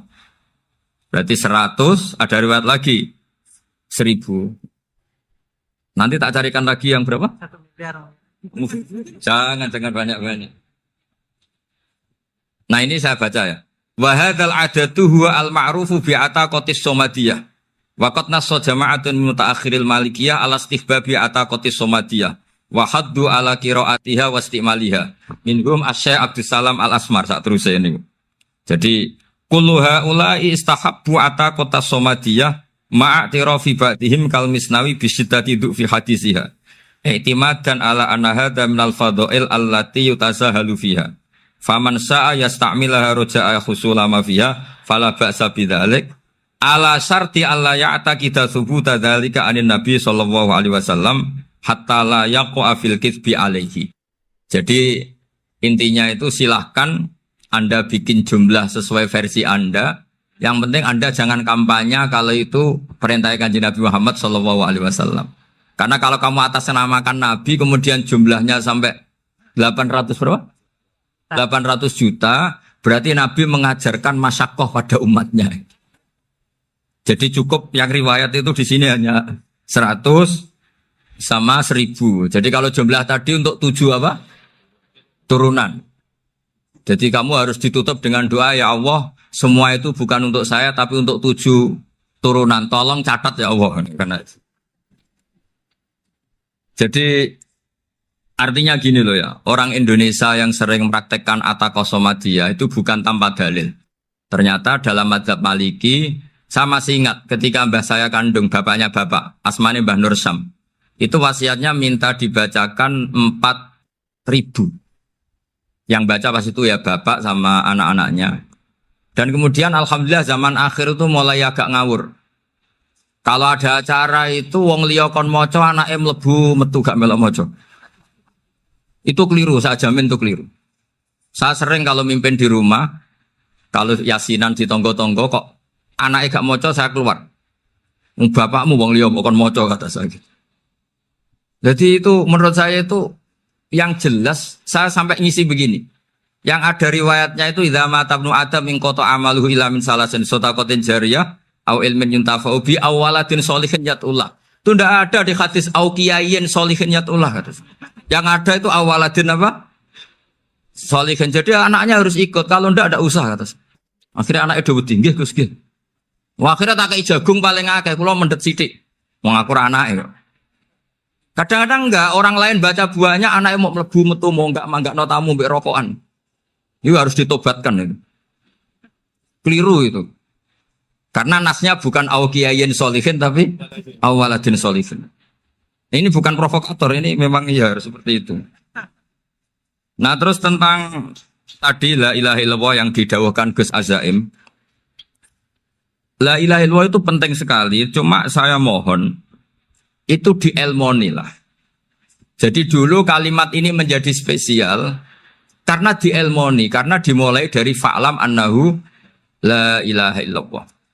Terusannya ayat tuh wastaghfir li dzambika walil mu'minina wal mu'minat. Saya ulang lagi ya. Terusannya ayat tuh wastaghfir li dzambika walil mu'minina wal mu'minat. Makanya menurut mazhab Sadili, kamu disuruh baca la ilaha illallah dulu, jangan istighfar dulu. Saya ulang lagi ya. Dalam mazhab Sadiliyah itu la ilaha illallah dulu, nggak boleh istighfar dulu. Alasannya masuk akal. Orang yang kafir 70 tahun itu sekali baca la ilaha illallah itu langsung yughfar lahum ma qad salaf. Sehingga la ilaha illallah sendiri sudah punya kekuatan supaya dosa kita diampuni. Qul lil ladzina kafaru iyantahu yughfar lahum ma qad salaf. Cara menghentikan kekafiran gimana? Dia melafadzkan la ilaha illallah. Ini kalimat yang begitu saktinya sampai orang yang kafir puluhan tahun itu dosanya semuanya terhapus hanya karena melafadzkan la ilaha illallah. Nah, makanya kata Abdul Hasan Asadili wastaghfir li dzambika ay bihadil kalimah. Seseorang sah di istighfar itu kalau melafadzkan la ilaha illallah. Misalnya ada orang kafir mati kafir. Sah enggak anak cucunya mengistighfari dia? Tidak sah karena belum melafadzkan la ilaha illallah. Makanya kata Abdul Hasan Asadili wastaghfir li dzambika ay bihadil kalimah. Sehingga lafadz ini spesial betul. Tapi kadang-kadang beberapa mursyid cara berpikir lain. Ini kalimah thayyibah harus dibaca orang suci sehingga mendahulukan apa? Istighfar. Untuk supaya pas ngelafatkan kalimah thayyibah sudah dalam keadaan apa? Suci. Itu juga masuk akal. Tapi secara meyakinkan saya sendiri lebih mengikuti manhajnya Abil Hasan Asyadzili karena alasannya tadi yang kafir puluhan tahun saja langsung luntur dosanya karena melafadzkan la ilaha illallah. Artinya la ilaha illallah sendiri sudah bagian dari istighfar. Nah, ya tadi buktinya fa'lam annahu la ilaha illallah terus wastaghfir li dzambika walil mu'minin. Jadi orang sah diistighfari itu setelah dipastikan sah tauhidnya. Jadi setelah tauhidnya sah yaitu la ilaha illallah baru sah apa? Diistighfari. Sehingga orang kafir, saya ulang lagi, orang kafir yang mati kafir anak cucunya tidak boleh apa? Tidak boleh menistighfar. Terus saran saya kedua, La ilaha illallah itu filosofinya itu nafyun li uluhiyati ghairillah wa isbatun li uluhiyatillah wahda. Filosofi la ilaha illallah itu gimana? Menafikan semua selain Allah itu tidak Tuhan dan hanya menuhankan Allah semata. Nah itu caranya gimana? Caranya kita harus terbiasa ini karena tadi saya dibilangin panitia ini rata-rata mustameknya atau mustamiatnya ini santri. Caranya gimana? Dilatih pakai logika. Saya berkali-kali cerita kalau ngaji, saya sekaligus kampanye. Allah itu Tuhan yang begitu fair. Untuk menjadi Tuhan, Allah mempersilahkan, ada kualifikasi Tuhan. Jadi boleh, dikompetisikan itu boleh, kata Allah. Gak apa-apa kamu ngaku Tuhan gitu, kata Allah. Tapi nak ngaku pangeran itu paling gak ya direputasi lah, ada verifikasinya. Dimulai dari apa? Ya kalau jadi Tuhan itu setidaknya bikin langit bumi lah, aturannya gitu. Jadi kalau daftar bupati ya daftarlah ke KPU. Masa tahu-tahu jadi apa? Tuhan kemudian tidak punya prestasi bikin langit bumi. Sehingga Allah itu cara ngendikan itu ya fair. Qul ara'aytum ma tad'una min dunillah aruni madza khalaqu minal ardi am lahum syirkun fis samawat. Coba yang kamu tuhankan selain saya, prestasinya apa? Ketika saya bikin bumi itu apa ikut bikin? Terus amlahum sirkun fis samawat. Kalau bikin langit, kalau nggak bisa ya urun lah gitu. Urun semen apa urun bego, pokoknya urun lah gitu. Urun ora, gawe bumi ora, ngerti-ngerti ngaku jadi pangeran. Kul hatu burhanakum. Jadi ya kan ya lucu kan, misalnya syarat kiai di Salafiyah kan keluarga Kiai As'ad, cucunya ngaji ngalim. Orang keluarga Kiai As'ad tuh aku kiai utama di Salafiyah. Oh mesti di penjara ya. Lah yo gak gawe langit bumi, gak ada prestasi terus ngaku sebagai apa? Tuhan. Sehingga fair. Makanya saya berkali-kali cerita. Jubair bin Mut'im itu punya anak namanya Muhammad. Ini sudah orang alim, Muhammad bin Jubair bin Mut'im. Itu cerita awala Islami Abihi. Mut'im itu orang pinter sekali. Saking pinternya dia jadi delegasinya orang Quraisy datang ke Rasulullah sebagai negosiator untuk membebaskan Asra Badrin, tawanan perang apa? Badar. Yang namanya disuruh itu pasti orang pinter. Tapi apa yang terjadi ketika nginep di masjid, karena zaman itu gak ada hotel, nanti jadi geger. Orang musyrik nginep di masjid hukumnya gimana? Bahsul masail tok. Zaman itu mau tidak mau. Kalau sekarang kan ada hotel, kiai juga punya wisma. Apa yang terjadi? Orang ini cerdas sekali. Dan delalah Nabi pas sholat maghrib itu baca wattur wa kitabim mastur sampai am khalaqus samawati wal ard. Ya kalau kamu jadi Tuhan ya setidaknya menciptakan langit bumi lah. Namanya jadi Tuhan ya ada persyaratan kan. Paling tidak punya reputasi menciptakan langit bumi. Atau kalau jadi Tuhan setidaknya reputasinya itu enggak diciptakan yang lain. Am khuliqu min ghairi syai'in. Ini jadi Tuhan kok punya bapak, punya ibu. Ini jadi Tuhan kok lahirnya di bumi. Ada tanggal lahirnya, ada tahun. Masa jadi Tuhan kok dulu buminya. Semuanya walhasil tuh. Akhirnya Nabi ketika salam sholat maghrib. Dia datang. Ya Rasulullah, akalku habis oleh ayat yang barusan engkau baca. Sudah saya Islam saja. Argumentasi selain Allah Tuhan itu batal. Itu. Nah, saya mohon santri-santri Salafiyah itu baca Quran sampai seperti itu. Jadi jangan hanya khataman banyak-banyakan maksudnya. Ini bukan nyindir ini, ngamuk ini. Jadi ya khatamannya tadilah 1000 atau berapa lah, jangan banyak-banyak. Juga kasihan malaikat yang nyatet kan. Wong baru subhanallah alhamdulillah aja di tag hadisnya abad al malaikah gak ditete. Itu baru subhanallah alhamdulillah itu sudah mencapaikan malaikat. Makanya saya wiridan tuh arang-arang kasihan malaikat karena nanti jadi itu ya ada madhabnya itu jadi kalau Gus Azaim sholat lama tak saingi sholat cepet itu sama-sama ada madhabnya. Yang cepet kayak saya tadi setan pas tata-tata mau goda pas rukuk saya sudah itidal, mau goda itidal saya sudah sujud pusing dia.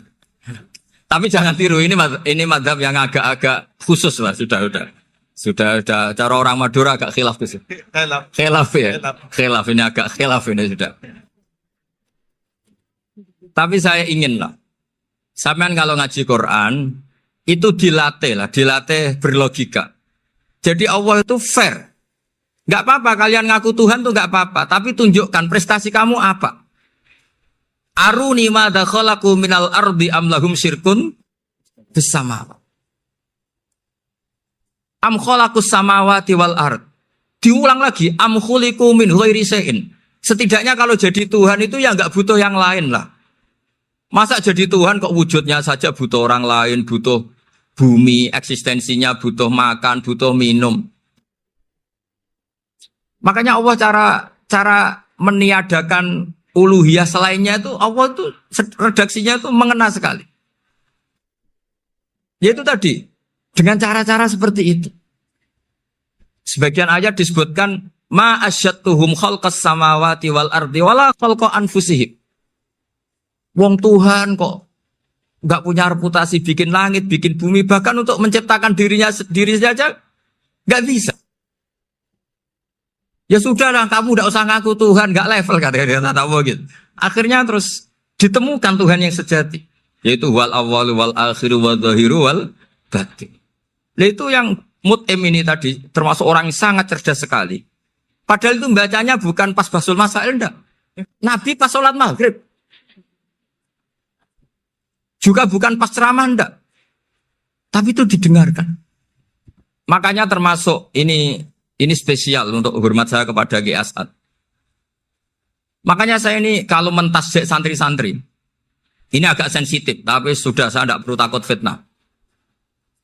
Saya termasuk kenapa saya ingin jadi ahli tafsir, tentu yang membentuk itu Mbah Maimun dan bapak saya. Bapak saya itu hafal Quran kayak hafal Fatihah.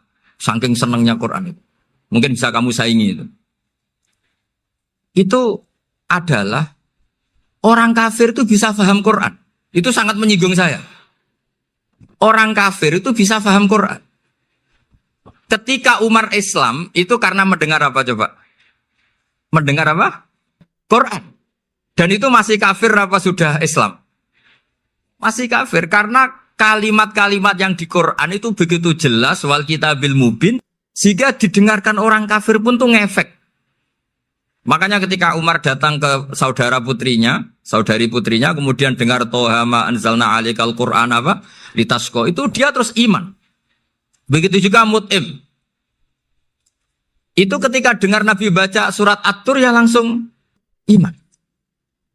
Makanya kata Ibnu Jarir At-Tabari, kamu jangan pernah bilang gini, syaratnya paham Quran itu harus alim, harus gini. Lah nanti berarti orang kafir punya alasan di depan Allah, ya Allah, engkau ngadani kami dengan Quran yang nggak bisa difahami kecuali alim dulu. Lah saya alim gimana? Nggak pernah mondok. Mondok gimana? Saya kafir. Jadi artinya gini loh, kata Ibnu Jarir At-Tabari, Allah tidak mungkin mengatakan gini. Ifhamil Quran bima la fahmalaka. Quran itu harus kamu fahami. Sementara orang kafir karena lafadznya Quran khusus gak bisa memahami. Makanya Quran itu dibaca. Itu banyak orang kafir yang menjadi muslim karena mendengar apa? Al-Quran. Padahal kafir. Nah termasuk tadi Muhammad bin Jubair bin Mut'im ini itu menjadi Islam ya, karena mendengar Quran. Padahal dia saat itu masih apa? Kafir. Karena tadi logika misalnya nggak paham secara lafadz Arab. Sekarang misalnya nyuwun sewu ada orang ateis. Saya pernah didatangi seorang ateis yang nggak percaya Tuhan.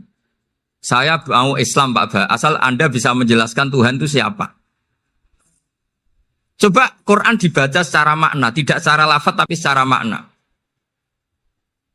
Begini misalnya, ada orang ateis datang ke saya, Pak, saya mau Islam, asal Anda bisa menjelaskan Tuhan itu siapa. Terus saya tanya, ini ngajak goblok-goblokan apa pinter-pinteran, kata saya.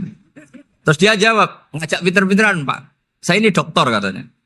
Maksudnya di akademiknya dia doktor, mungkin jurusan matematika atau apa, tapi di ketuhanannya jeblok. Terus tak tanya, kalau ini ada kertas, kamu suka ada rumusnya apa suka ada? Ya suka ada rumusnya. Kenapa ada kertas? Ya karena ada yang bikin. Nah kira-kira berstatus membikin atau membuat, itu sesuatunya mewujud apa enggak? Ya pasti mewujud lah, pasti ada.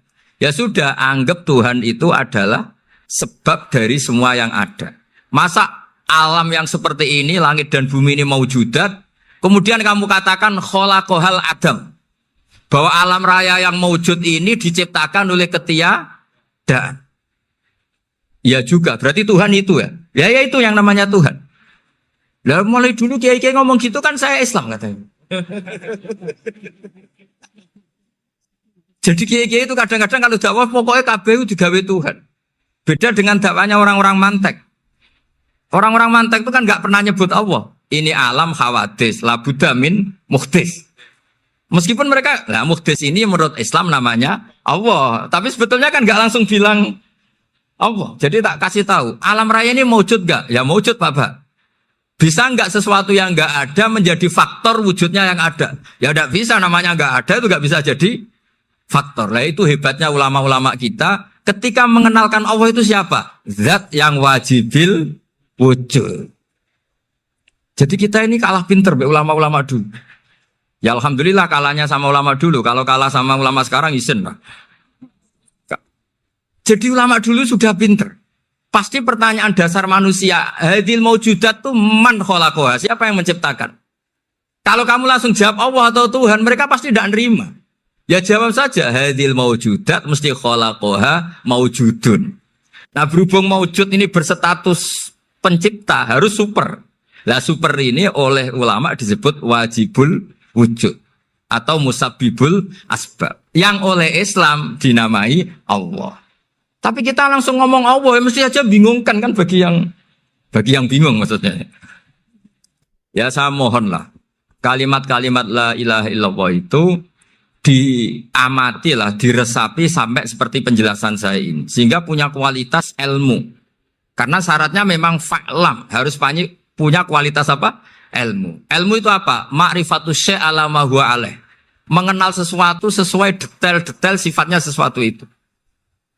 Misalnya kalau Allah sudah jadi Tuhan, ya harusnya qabla kulli syai'. Masa Tuhan sama yang dituhani wujudnya dulu yang dituhani, ditemukanlah sifat awal atau qadim. Makanya benar Gus Azaim tadi kalau sudah bertauhid harus hafal akidah berapa khamsin. Dimulai apa? Wujud. Kenapa harus dikatakan wujud? Karena alam raya ini kadung maujudan. Hadhil alam maujudun. Masa maujudun khalaqahul adam? Masa maujudat khalaqahul adam? Nah itu yang disebut am khuliqu min ghairi syai'in am humul khaliqun. Jadi saya mohon semohon-mohonnya cobalah tradisi-tradisi lihat baru ayat ini dihidupkan lagi sehingga kita baca Quran itu sekaligus menjadi orang yang sangat argumentatif. Karena Quran adalah qul falillahil hujjatul baligh.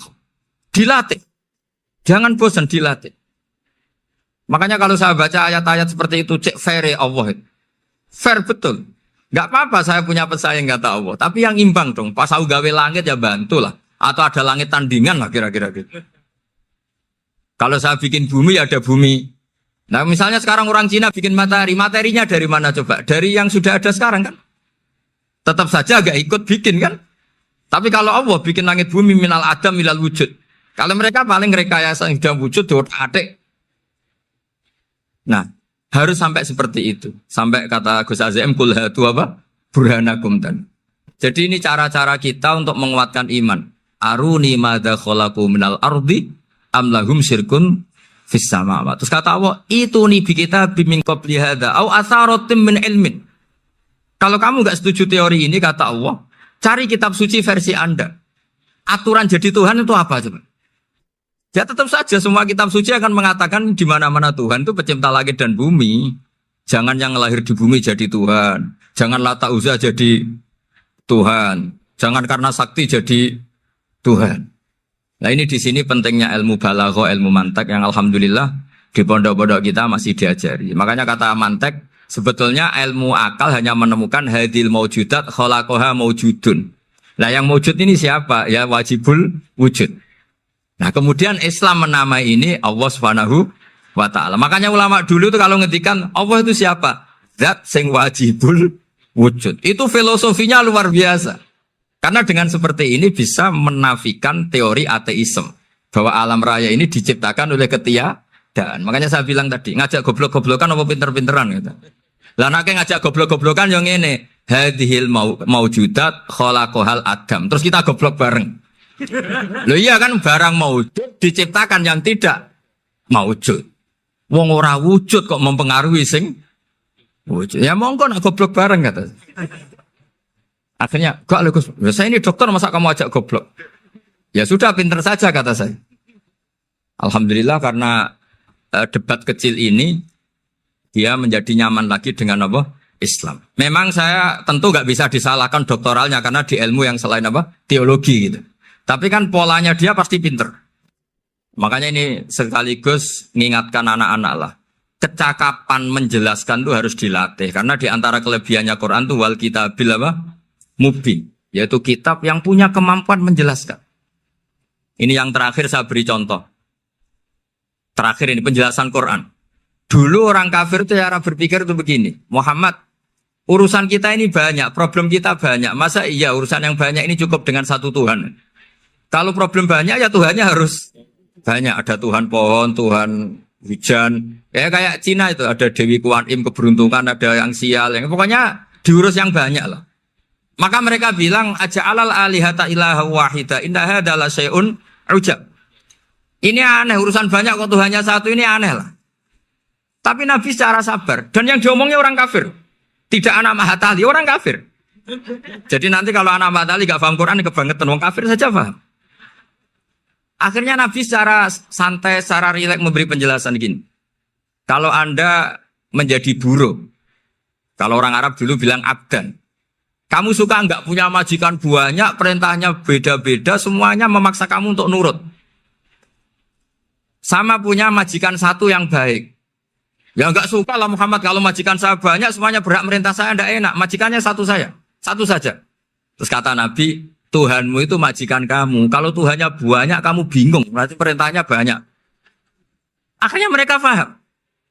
Dan itu segampang itu Allah memberi penjelasan. Daraba wa masalah rojulan. Fihi syuraka umutasyakisuna wa rojulan salamal lirojul. Hal yastawiyahani masalah. Alhamdulillah. Langsung diberi analogi. Kalau kamu jadi buruh, punya majikan banyak, yang perintahnya beda-beda. Kemudian jadi buruh yang majikannya satu. Kamu milih mana? Ya milih satu Muhammad. Ya sudah. Kalau Tuhannya banyak, perintahnya banyak, kamu juga bingung. Langsung menjadi faham. Nah, ketika ada orang tidak ikhlas, Nabi cara memberi penjelasan juga gampang. Misalnya saya dikasih uang Gus Azaim 1 juta. Kemudian matur nuwun saya sama Pak Afif. Ya, aneh enggak? Saya ini orang aneh enggak? Orang aneh enggak? Itu Nabi kalau mencontohkan orang tidak ikhlas gitu. Kata Rasulullah, orang tidak ikhlas itu sebagaimana orang beli budak. Min kholisi malih. Budak itu dibeli dari uangnya sendiri. Kemudian fa'amila hadal abdu, budak ini kemudian bekerja dan a'tohullatahu. Hasilnya dikasihkan sama orang lain. Terus Nabi memberi percontohan. Ayasurrukum ayyakuna abdukum kadzalik. Apa kamu suka kalau budak kamu seperti itu? Dulu orang-orang dulu kan beli budak untuk disuruh bekerja terus disuruh setor apa hasilnya. Jadi budaknya kamu yang beli, yang biayai. Kalau sekarang mungkin gak ada budak gini lah. Saya nyuruh Zaid, tak kasih mobil, tak kasih bensin, tak kasih uang jalan supaya narik angkot. Hasilnya disuruh ngasihkan saya. Ternyata dikasihkan orang lain dan matur nuwun sama orang. Kamu suka punya budak seperti itu? Ya tidak suka ya Rasulullah. Ya ibaratnya seperti itu. Bumi yang bikin Allah, nyawa kamu yang bikin Allah, semua fasilitas dari Allah. Kemudian kamu menyembah selain Allah. Segampang itu. Dan Nabi telaten sampai dulu yang mayoritas orang kafir menjadi mayoritas Muslim. Dan semuanya tanpa paksaan. La ikroha fiddin. Karena qad tabayyana rusdu minal ghayy. Nah, cara tabayyana gimana? Yaitu punya kemampuan menjelaskan. Wal kitabil apa? Mubin. Ini makanya saya mohon lah. Ini saya mohon semohon-mohonnya anak-anak ini kan kader-kadernya Mbah Samsul Arifin, Mbah As'ad, Gus Fawaid, sekarang Gus Azaim, semuanya harus punya kemampuan wal kitabil apa? Mubin. Sehingga di antara sifatnya Nabi itu fatonah, punya kecerdasan. Nabi itu gak pernah debat kalah. Itu meskipun sudah terdesak gak pernah kalah. Pernah Nabi itu ngendikan la adwa wala tiarata, tidak ada penyakit menular. Ada orang yang mungkin kurang suka iseng, ada onta yang sudah gudiken dijejerno sama yang waras. Ternyata yang waras jadi gudiken. Akhirnya Nabi diundang lah kira-kira gitu. Ya Rasulullah, kata engkau gak ada penyakit menular. Tapi ini onta yang gak gudiken tak jejerkan yang gudiken ikut gudiken. Berarti kan menular. Nabi santai jawab, faman jarrobal awal. Lalu yang pertama gudiken ketularan siapa katanya. Wah kalau ini asli Nabi ya sudah seperti itu. Jadi ngiranya dia menang karena yang gudikan pertama nulari yang kedua. Ternyata Nabi tanyanya lagi, faman jarrobal awala, yang gudikan yang pertama siapa? Oh ini asli ya maksud saya itu.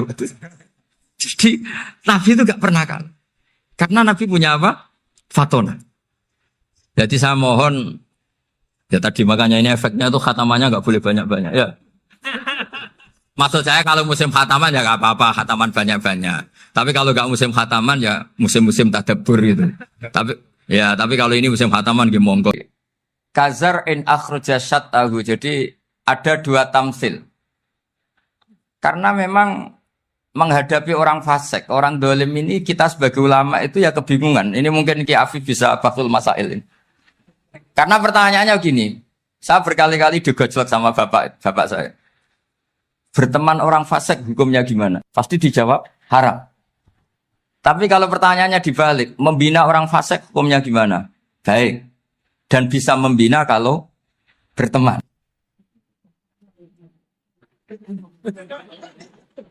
Makanya Gus Azaim pernah bikin seni deh, muktamar seni. Anggap saja madhabnya seperti itu. Jadi ya agak doyong-doyong sedikit. Masa ketop berteman orang yang macam-macam, tapi itu fleksibel. Nyatanya tetap soleh sampai sekarang gitu. Itu berarti itu ya gitu kata Mbak Mun itu.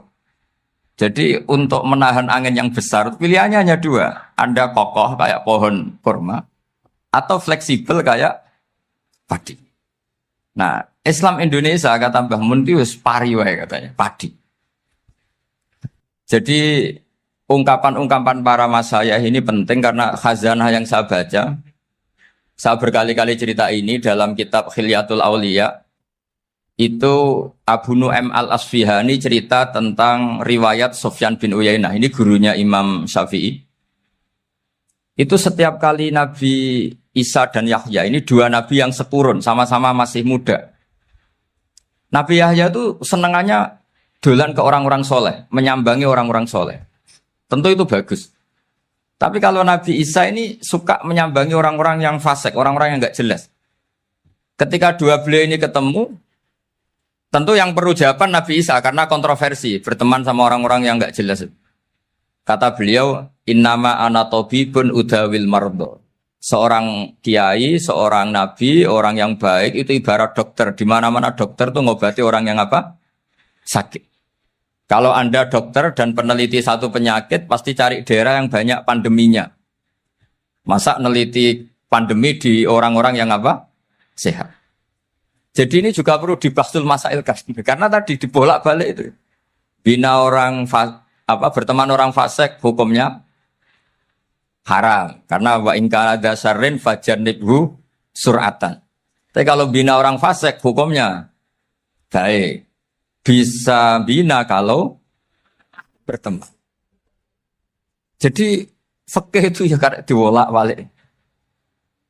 Makanya sholat juga gitu. Sholat yang tumak ninah yang lama itu ya bagus. Masa jagongan mbek pangeran nggak asik. Jagongan sama teman aja asik. Masa jagongan sama pangeran tidak apa? Asik. Tapi kalau Ibnu Abbas sholat tuh cepat. Ketika ditanya kenapa kalau Anda sholat cepat? Setan baru tata-tata mau goda sudah selesai kata. Karena setan itu ya jaga jaim tuh, jaga image. Jadi kalau mau goda orang itu ya surinan dulu, macak-macak dulu. Ternyata mau ke situ sholatnya sudah selesai. Lah kebetulan mazhab saya itu yang kedua itu gitu.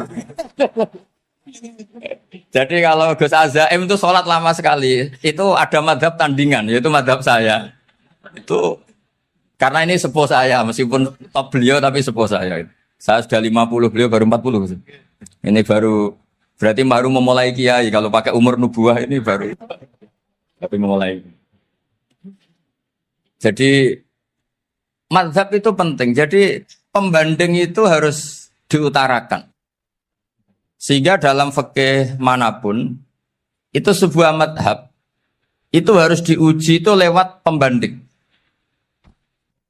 Dulu itu setiap debat fikih antar ulama, itu mesti nggak ada yang menang. Misalnya saya kiai kelihatan miskin tuh ya baik, supaya santri-santri yang miskin itu punya teman gitu.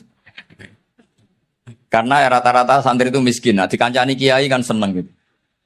Tapi problemnya, kiai yang miskin itu ya nggak bisa nolong santri karena dia sendiri apa? Miskin. Makanya dulu Imam Syafi'i itu pengagum orang miskin. Setelah ngaji Imam Malik, tanya, ya Imam Malik, orang yang sealim jenengan itu siapa? Jawabnya Imam Malik lucu. Dulu Abu Hanifah, sekarang orangnya sudah meninggal ya. Ilmunya dititipkan atau diwaris oleh Muhammad bin Hasan Asy-Syaibani. Akhirnya Imam Syafi'i dibiayai Imam Malik ke Irak. Imam Syafi'i miskin, bisanya ke sana dibiayai Imam Malik. Itu seperti Abu Ya Said Muhammad masyhur, ini murid beliau. Kalau ada santri boyong kan mesti apa? Disangoni. Disangoni. Ketika datang ke Irak, Muhammad bin Hasan Asy-Syaibani itu nata uang, nata emas itu di ruang tamu. Jadi ngitung uang itu di ruang tamu. Miliatan. Ini kaget, ini kiai kok kedonyan kata Imam Syafi'i itu. Tapi apa kata Muhammad bin Hasan Asy-Syaibani? Anda kagum ini, Anda kaget ini. Kalau kamu menyoal orang soleh kaya, ini tak kasihkan orang-orang fasik. Biar dipakai judi, dipakai selingkuh, dipakai maksiat. Jangan-jangan. Harta ini harus tetap di orang soleh. Kalau ke orang fasik, bahaya. Berarti kiai boleh kaya? Boleh-boleh. Semenjak itu ada gerakan kiai kudu sugih. Ya ada yang kesampaian, ada yang enggak gitu saja. Tapi karena kalau pakai logika fikih, harta itu fitnah. Oke, seakan-akan harta itu masalah. Tapi kalau ini dikuasai orang dolim, maka masalah besar. Jika orang-orang soleh ini harus juga menguasai harta. Nah, terus lama-lama dikiaskan kekuasaan. Kalau yang kuasain orang fasik, orang tidak sholat, ribet. Akhirnya kiai terus dukung, ya akhirnya ke politik tadi. Nak menawa bupatinya kena diatur gitu. Diatur kon sholat, orang yang sesi proposal, maksudnya diatur keng sholat maksud. Ini cerita-cerita apa logika-logika fikih. Makanya saya sering ngaji kitab-kitab itu, diantara yang saya suka adalah ada dialog besar yang terjadi di antara orang-orang pilihan, termasuk bahkan di antara para nabi dan Tuhan. Jadi unik. Allah sendiri kadang mengajari kecerdasan para nabi itu ya lewat dialog. Masyhur itu, Nabi Ibrahim itu punya ruang khusus untuk sholat dan tidak boleh siapapun masuk situ. Tahu-tahu ada yang sudah di situ. Beliau membuka, kaget. Siapa memberi izin ke kamu yang punya rumah ini? Saya yang punya rumah dan saya tidak memberi izin kamu. Yang memberi izin saya itu yang punya saya, kamu dan rumah ini. Yaitu Allah Ta'ala katanya. Wah berarti kamu malaikat dong? Iya, saya malaikat Israel. Disuruh nyabut nyawa kamu. Ya agak sopan karena agak pernah mondok di Salafiyah gitu. Itu akhirnya Nabi Ibrahim bilang, wah itu keliru, Anda pasti keliru.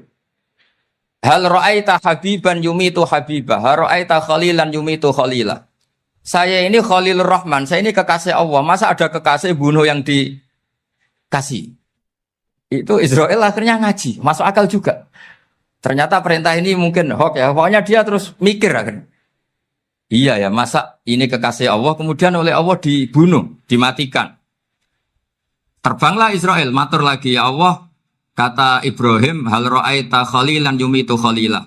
Masa kekasih bunuh yang dia apa? Kasih. Kayaknya masuk akal Gusti. Mulai ngaji lah kira-kira gitu. Akhirnya oleh Allah dijawab, ya sudah begini, kamu datang ke Ibrahim bilang, hal ra'aita habiban yakrahu ayyalqa habibah. Masa kekasih tidak siap ketemu yang dikasih. Nah, jadi akhirnya Nabi Ibrahim, Israel datang lagi. Logikanya sekarang enggak gitu, begini katanya diajarin. Hal ra'aita habiban yakrahu ayyalqa habibah. Masa kekasih tidak siap ketemu yang dikasih. Kata Ibrahim, oke, ya, terus mau meninggal. Jadi kalau jenengan cinta betul sama Allah ya harus ya tidak usah jangan sekarang tapi kalau mati di rumah aja kalau di pondok repotnya kiainya nanti. Tapi nanti setelah punya cucu banyak lah. Nah, barokahnya baca ini dialog-dialog orang pilihan ini akan tersibak. Karena tidak dalam semua kebaikan itu nggak ada logikanya. Rata-rata ada logikanya. Misalnya begini, kalau Anda orang soleh, kemudian anak Anda pamit mau sekolah di Jerman, pilihan Anda mengizinkan apa enggak? Karena potensi jadi fasik ya tinggi karena di tempat-tempat mas. Potensi berdakwah dari daerah yang untuk daerah yang tidak ada dai-nya menjadi ada. Itu mesti ulama itu berdebat. Misalnya punya anak pamit mau kembali atau keluarga. Yang satu cara berpikir optimis. Awal ada dai di beberapa negara Eropa itu ya barokahnya imigran, pekerja, mahasiswa. Dan semua itu bumi Allah harus ada tasbih, harus ada tahmid. Dan itu harus dimulai dari kemauan atau mengizinkan anak asuh kita ke sana. Tapi di sisi yang lain potensi jadi fasik itu tinggi sekali. Mana iman pas-pasan. Nah hal-hal seperti ini itu pasti jadi perdebatan. Dan kita harus menjawab. Dan tadi kayaknya di semua Basul Masail, Pondok Salafiyah jawabnya pede semua. Nggak ada ragu, nggak ada khilaf. Baguslah kalau pede. Meskipun nanti mungkin ada ulama lain yang cara berpikir apa? Berbeda. Sehingga, ini saya cerita ya. Sehingga di kitab-kitab fikih, misalnya saya kok hidup di Bali sudah punya komunitas ngaji. Itu kok saya pindah ke Sukorejo sini. Banyak ulama yang mengatakan haram. Karena membiarkan bumi Allah yang sudah pernah ada orang yang sujud, kemudian ditinggalkan kosong, dan kemudian dikuasai orang yang tidak sujud. Jadi dianggap itu pembiaran. Jadi banyak di kitab Qalyubi, sarahnya Mahalli, jika ada seorang muslim yang hidup di negara orang kafir, dia nyaman, tidak dapat teror, itu nggak boleh lagi pindah ke negara Islam yang sehat. Karena takutnya li'alla yastau li'al kafir tilkal buk'ah, supaya bumi itu tidak dikuasai orang kafir. Jadi ini hal-hal yang para fuqaha itu harus berdebat. Karena ini masalah-masalah furu'iyah. Sehingga mulai dulu ya banyak ulama yang nyun sewu berpolitik. Mulai Wali Songo sampai sekarang alhamdulillah yang minat banyak. Mungkin bedanya ikhlas sama tidaknya. Tapi kalau saya pernah dikeluhin utusan dari ya komunitas. Islam Indonesia itu dulu itu ceritanya banyak yang dari Kamboja. Kalau dulu orang cerita itu orang Cempa. Itu setelah di Indonesia besar Wali Songo dan Brawijaya 5 itu sudah mulai oleng, itu singkat cerita mereka berpikir ingin bikin kerajaan apa? Islam di Demak Mintoro dengan raja pertama yaitu Raden Fatah. Karena Raden Fatah ini putra Brawijaya. Padahal setelah jadi kerajaan ini era cucu sudah konflik, berebut kekuasaan. Akhirnya sampai jadi Jipang, jadi Jogja, jadi Solo dan seterusnya. Tapi kata Mbah Mun itu tetap barokah. Karena orang Islam terus terbiasa mimpin. Sekeliru-keliru sidik, pokoknya orang Islam biasa mimpin. Sehingga zaman Mbah Hashim ya sudah mimpin Masumi, zaman Ki As'ad pengaruhnya besar. Sampai sekarang Kiai-Kiai pengaruhnya besar. Nah barokahnya Kiai-Kiai pengaruh besar ini sampai moral jadi ukuran. Misalnya sekarang ada calon bupati kok nggak sholat, itu pasti kalah. Jadi sholat itu jadi tolok ukur untuk calon apa? Bupati. Meskipun mungkin punya efek pura-pura sholat, tapi nggak apa-apa lah. Sementing moral ini jadi ukuran. Sementara yang di Thailand, di Patani, itu karena dulu pelajarannya tasawuf, itu orang nggak ambisi mimpin dunia. Tahu-tahu dipimpin. Dan akhirnya nyuwun sewu ya saage Islam-Islam yang dulu terlalu tasawuf karena nggak punya pengalaman memimpin, akhirnya lazimnya konsekuensinya hanya dipimpin. Tapi Islam Indonesia beda, karena kulino mimpin itu akhirnya dari orang Islam biasa menjadi Islam yang sholat sampai Islam yang bisa ngaji itu bisa mimpin negara. Tentu yang paling populer dimulai Gus Dur. Jadi ini sesuatu yang barokahnya istihad para kiai. Sementing Islam kulino mimpin. Sehingga di Indonesia itu barokahnya itu, kebaikan itu jadi tolok ukur. Ada orang kok terkenal koruptor, atau terkenal nyuwun sewu selingkuh, atau terkenal apa, itu pasti tidak jadi. Karena moral itu menjadi tolok ukur. Dan itu adalah politik para kiai. Jadi ini saya cerita, dan itu negara juga akhirnya untung, karena seleksi agama sama negara itu sama. Sama-sama kiai ya bilang negara harus dipimpin orang soleh, negara juga bilang seperti itu. Nah, ketokohan-ketokohan para beliau-beliau ini, yang maulah bekerja sama dengan Umarok. Kita tahu dulu Pak Harto ya rawuh ke sini ketika Muktamar 84, rawuh ke Ki As'ad, ketika mau kembali ke Khittah juga dirembuk oleh ulama dan Umarok.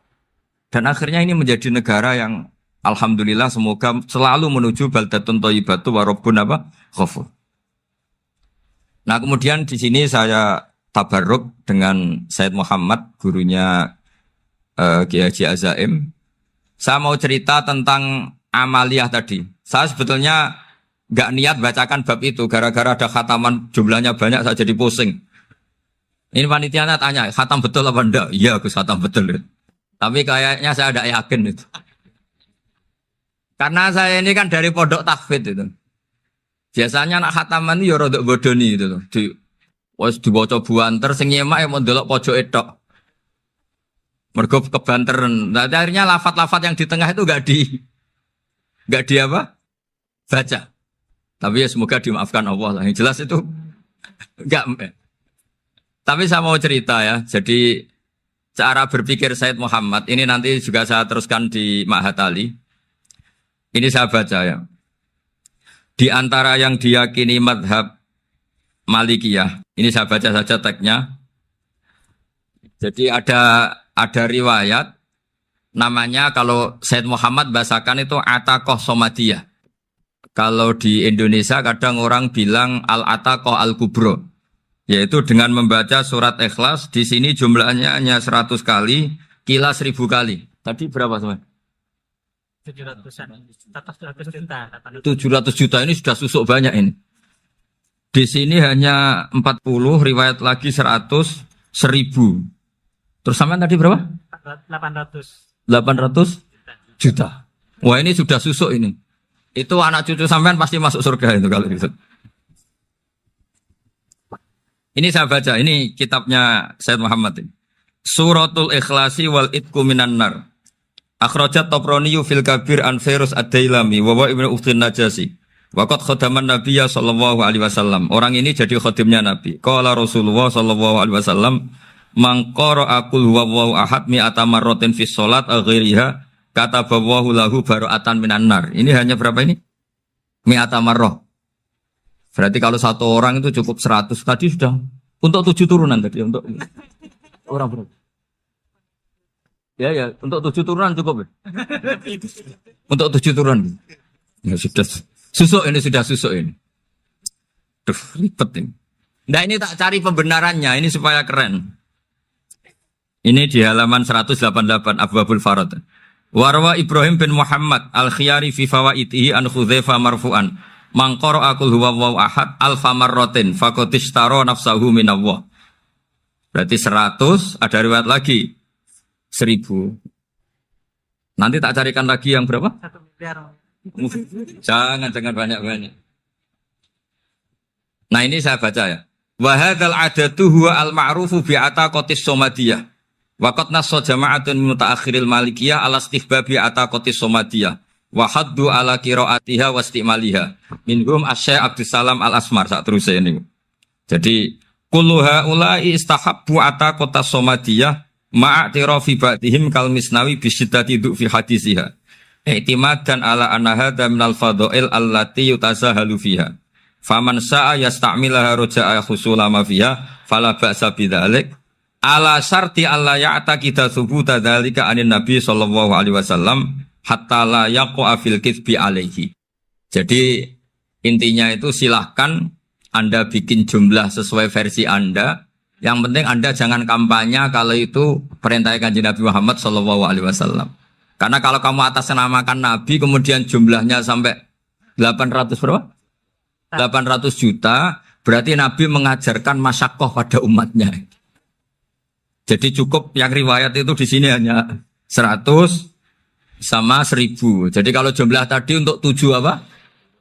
Turunan.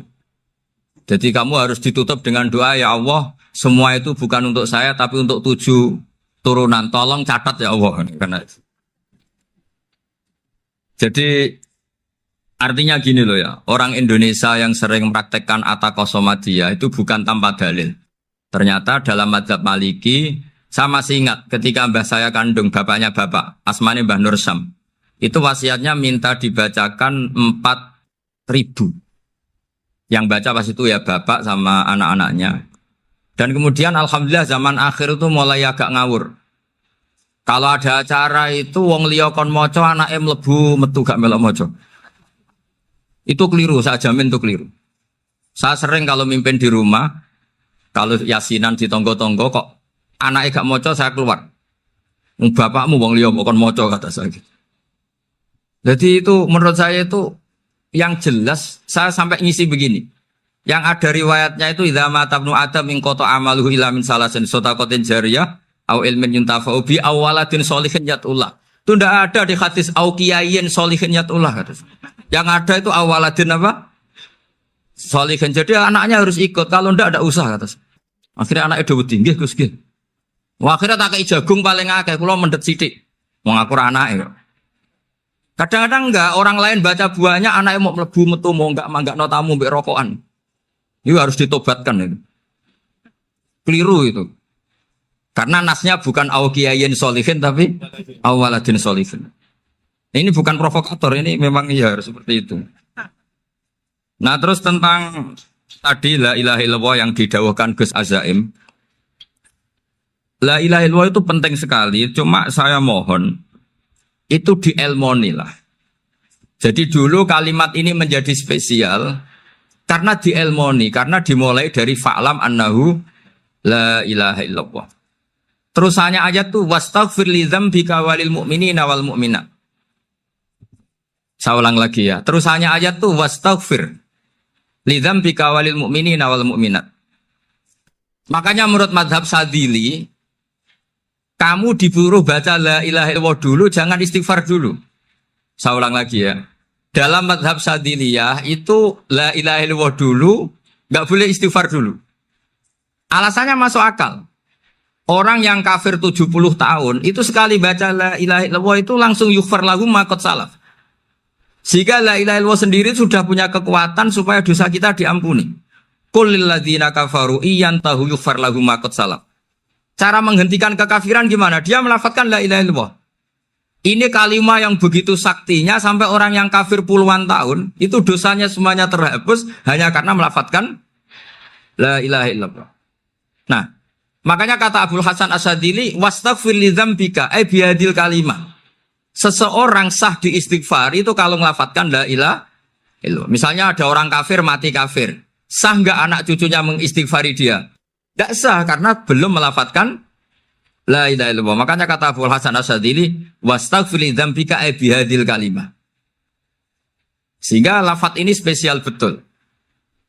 Tapi kadang-kadang beberapa mursyid cara berpikir lain. Ini kalimat thayyibah harus dibaca orang suci sehingga mendahulukan apa? Istighfar. Untuk supaya pas ngelafatkan kalimat thayyibah sudah dalam keadaan apa? Suci. Itu juga masuk akal. Tapi secara meyakinkan saya sendiri lebih mengikuti manhajnya Abil Hasan Asyadzili karena alasannya tadi yang kafir puluhan tahun saja langsung luntur dosanya karena melafatkan la ilaha illallah. Artinya la ilaha illallah sendiri sudah bagian dari istighfar. Nah, ya tadi buktinya. Fa'lam annahu la ilaha illallah terus wastaghfir li dzambika walil mu'minin. Jadi orang sah diistighfari itu setelah dipastikan sah tauhidnya. Jadi setelah tauhidnya sah yaitu la ilaha illallah baru sah apa? Diistighfari. Sehingga orang kafir, saya ulang lagi, orang kafir yang mati kafir anak cucunya tidak boleh apa? Tidak boleh menistighfar. Terus saran saya kedua, la ilaha illallah itu filosofinya itu nafyun li uluhiyati ghairillah wa isbatun li uluhiyatillah wahdah. Filosofi la ilaha illallah itu gimana? Menafikan semua selain Allah itu tidak Tuhan dan hanya menuhankan Allah semata. Lah itu caranya gimana? Caranya kita harus terbiasa ini karena tadi saya dibilangin panitia ini rata-rata mustameknya atau mustamiatnya ini santri. Caranya gimana? Dilatih pakai logika. Saya berkali-kali cerita kalau ngaji, saya sekaligus kampanye. Allah itu Tuhan yang begitu fair. Untuk menjadi Tuhan, Allah mempersilahkan, ada kualifikasi Tuhan. Jadi boleh, dikompetisikan itu boleh, kata Allah. Gak apa-apa kamu ngaku Tuhan gitu, kata Allah. Tapi nak